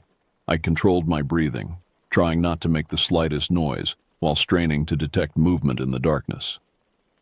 A soft scraping sound came from directly above, something moving across the top of my shelter. Dirt and small debris filtered down through the roots forming my ceiling. The weight moved methodically, testing different sections of the ground above. I clutched the flare gun, considering my options. Firing would reveal my position absolutely, but might drive the creature away temporarily. Or it might provoke a direct attack. I decided to wait. Hours passed in this suspended state, the presence above occasionally shifting position but never leaving. Once, a small object dropped through the roots and landed beside me, a carved wooden figure, humanoid but with exaggerated limbs and an animal-like head. A calling card, left deliberately. Shortly before dawn, the heaviness above receded. I remained motionless, suspecting a trap. When faint light finally began filtering through the trees, I cautiously emerged, every sense alert for danger. The stream bed appeared empty in both directions. On the ground above my shelter, I found disturbed earth and a clear impression, as if something heavy had lain there through the night, watching, waiting, perhaps listening to my terrified heartbeat just inches below. I resumed my eastward journey immediately, following the stream as it widened and joined a larger waterway. The forest began showing signs of human management, younger stands of trees in regular patterns, occasional cut stumps, and finally a narrow dirt road paralleling the water. Hope surged. I increased my pace despite exhaustion. The road gradually improved, showing tire tracks and eventually widening enough for vehicle passage. By mid-morning, I spotted what looked like a building through the trees ahead. I approached cautiously, having learned harsh lessons about false security. It was an old logging shed or equipment storage, abandoned but relatively intact. No vehicle was present, but boot prints in the mud suggested recent human visitation. Inside, I found basic tools, some empty fuel containers, and, most precious, a two-way radio on a shelf. I activated it with trembling hands and was rewarded with the crackle of static. I cycled through channels until I found one with audible voices, then pressed the transmit button. Emergency. Hiker in distress. Located at old logging shed east of Black Ridge Valley. Being pursued. Need immediate assistance. The response was immediate but broken. Signal fading in and out. Copy that. Location again. Sending. Stay put. Relief nearly overwhelmed me. Help was coming. I just needed to hold out. I secured the shed as best I could, using tools to reinforce the single door and small window. Then I took up position where I could watch the approach from the forest while maintaining access to the radio.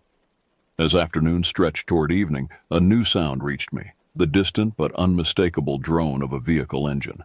I almost wept with relief. But as the sound grew closer, another awareness dawned. A presence in the forest edge opposite the road. A figure partially concealed by shadows, watching the shed with unnerving stillness. The antlered silhouette was unmistakable. We both heard the approaching vehicle. The figure made no move to retreat, instead stepping partially into clearer view. For the first time, I witnessed a display that seemed like genuine emotion, a posture of rage or defiance directed not at me, but at the approaching intrusion. The creature turned its antlered head toward me one final time. Even without seeing its face, I understood the message. This isn't over.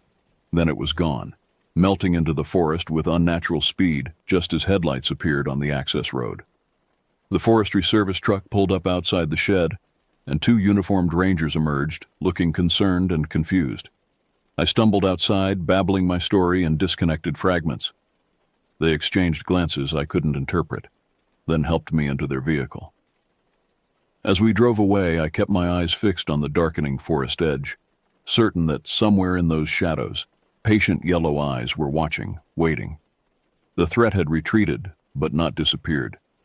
And deep down, I knew with terrible certainty that the wilderness held secrets most of us are never meant to uncover. Territories where the line between predator and prey, between human and other, blurs into meaninglessness. Some boundaries aren't meant to be crossed. Some watchers aren't meant to be seen.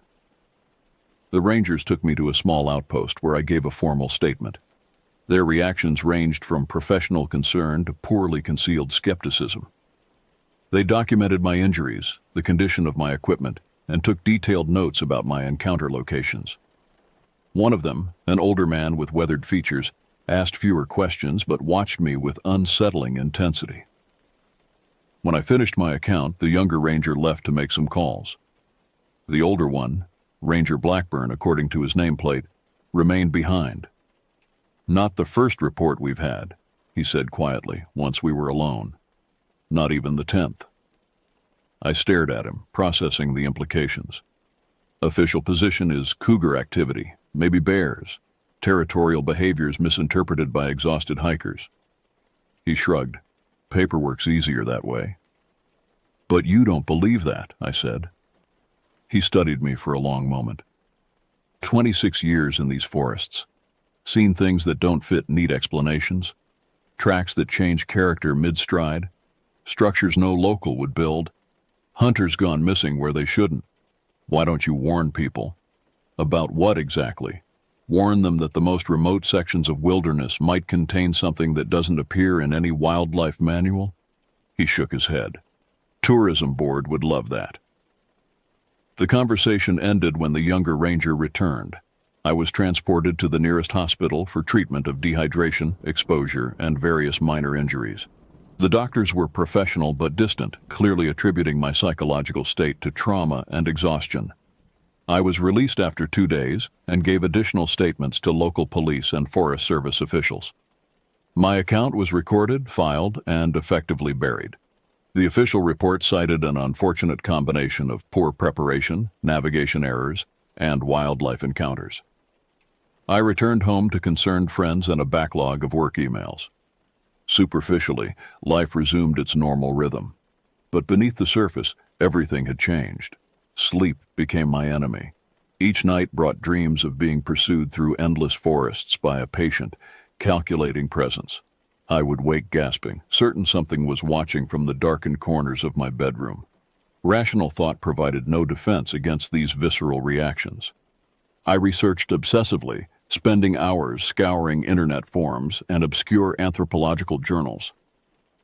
Reports existed, scattered, often ridiculed, but showing disturbing consistencies, encounters in remote areas with figures described as wearing animal hides and antlers or horns, unexplained structures deep in wilderness areas, patterns of stalking behavior lasting days. Most accounts ended with the person escaping to civilization. A few ended differently, discovered only as brief mentions in missing persons databases or local newspaper archives. 3 weeks after my return, a small package arrived at my apartment. No return address, postmarked from the small town nearest to Blackridge Forest. Inside was a folded note and a small wooden carving, identical to the one dropped into my shelter that final night. The note, written in cramped handwriting, contained just 3 lines. Boundary crossed. Recognition established. It remembers your scent. It knows where you live. I moved the following week, changing my name and leaving no forwarding address. I abandoned social media and cut ties with anyone connected to my previous life. Some might call it paranoia. I consider it survival. I live now in a small apartment in a crowded city, as far from wilderness as I can manage. Yet sometimes, catching a glimpse of parkland trees from my window, I feel that familiar prickle between my shoulder blades, the certainty of being observed by patient, calculating eyes. Most disturbing are the small signs, arranged twigs on my windowsill, unaccountable scratching at my door in the dead of night, the occasional glimpse of an antlered silhouette reflected in windows of buildings across the street. Boundaries mean nothing to it. Distance is merely an inconvenience. Civilization offers the illusion of protection, nothing more. I write this account not as warning. Those who need warning won't recognize the danger until too late, but as testimony. Something ancient and other shares our world, dwelling in the diminishing spaces between human territories. It watches from forest shadows, learning our patterns, testing our defenses. And sometimes when it finds a human who strays too far into its domain, it follows them home. Listen carefully tonight. That sound, branches against your window, or fingers. That shadow, just clothes hanging in your closet, or something watching, waiting. Some boundaries aren't meant to be crossed. Some watchers aren't meant to be seen. And some pursuits never truly end.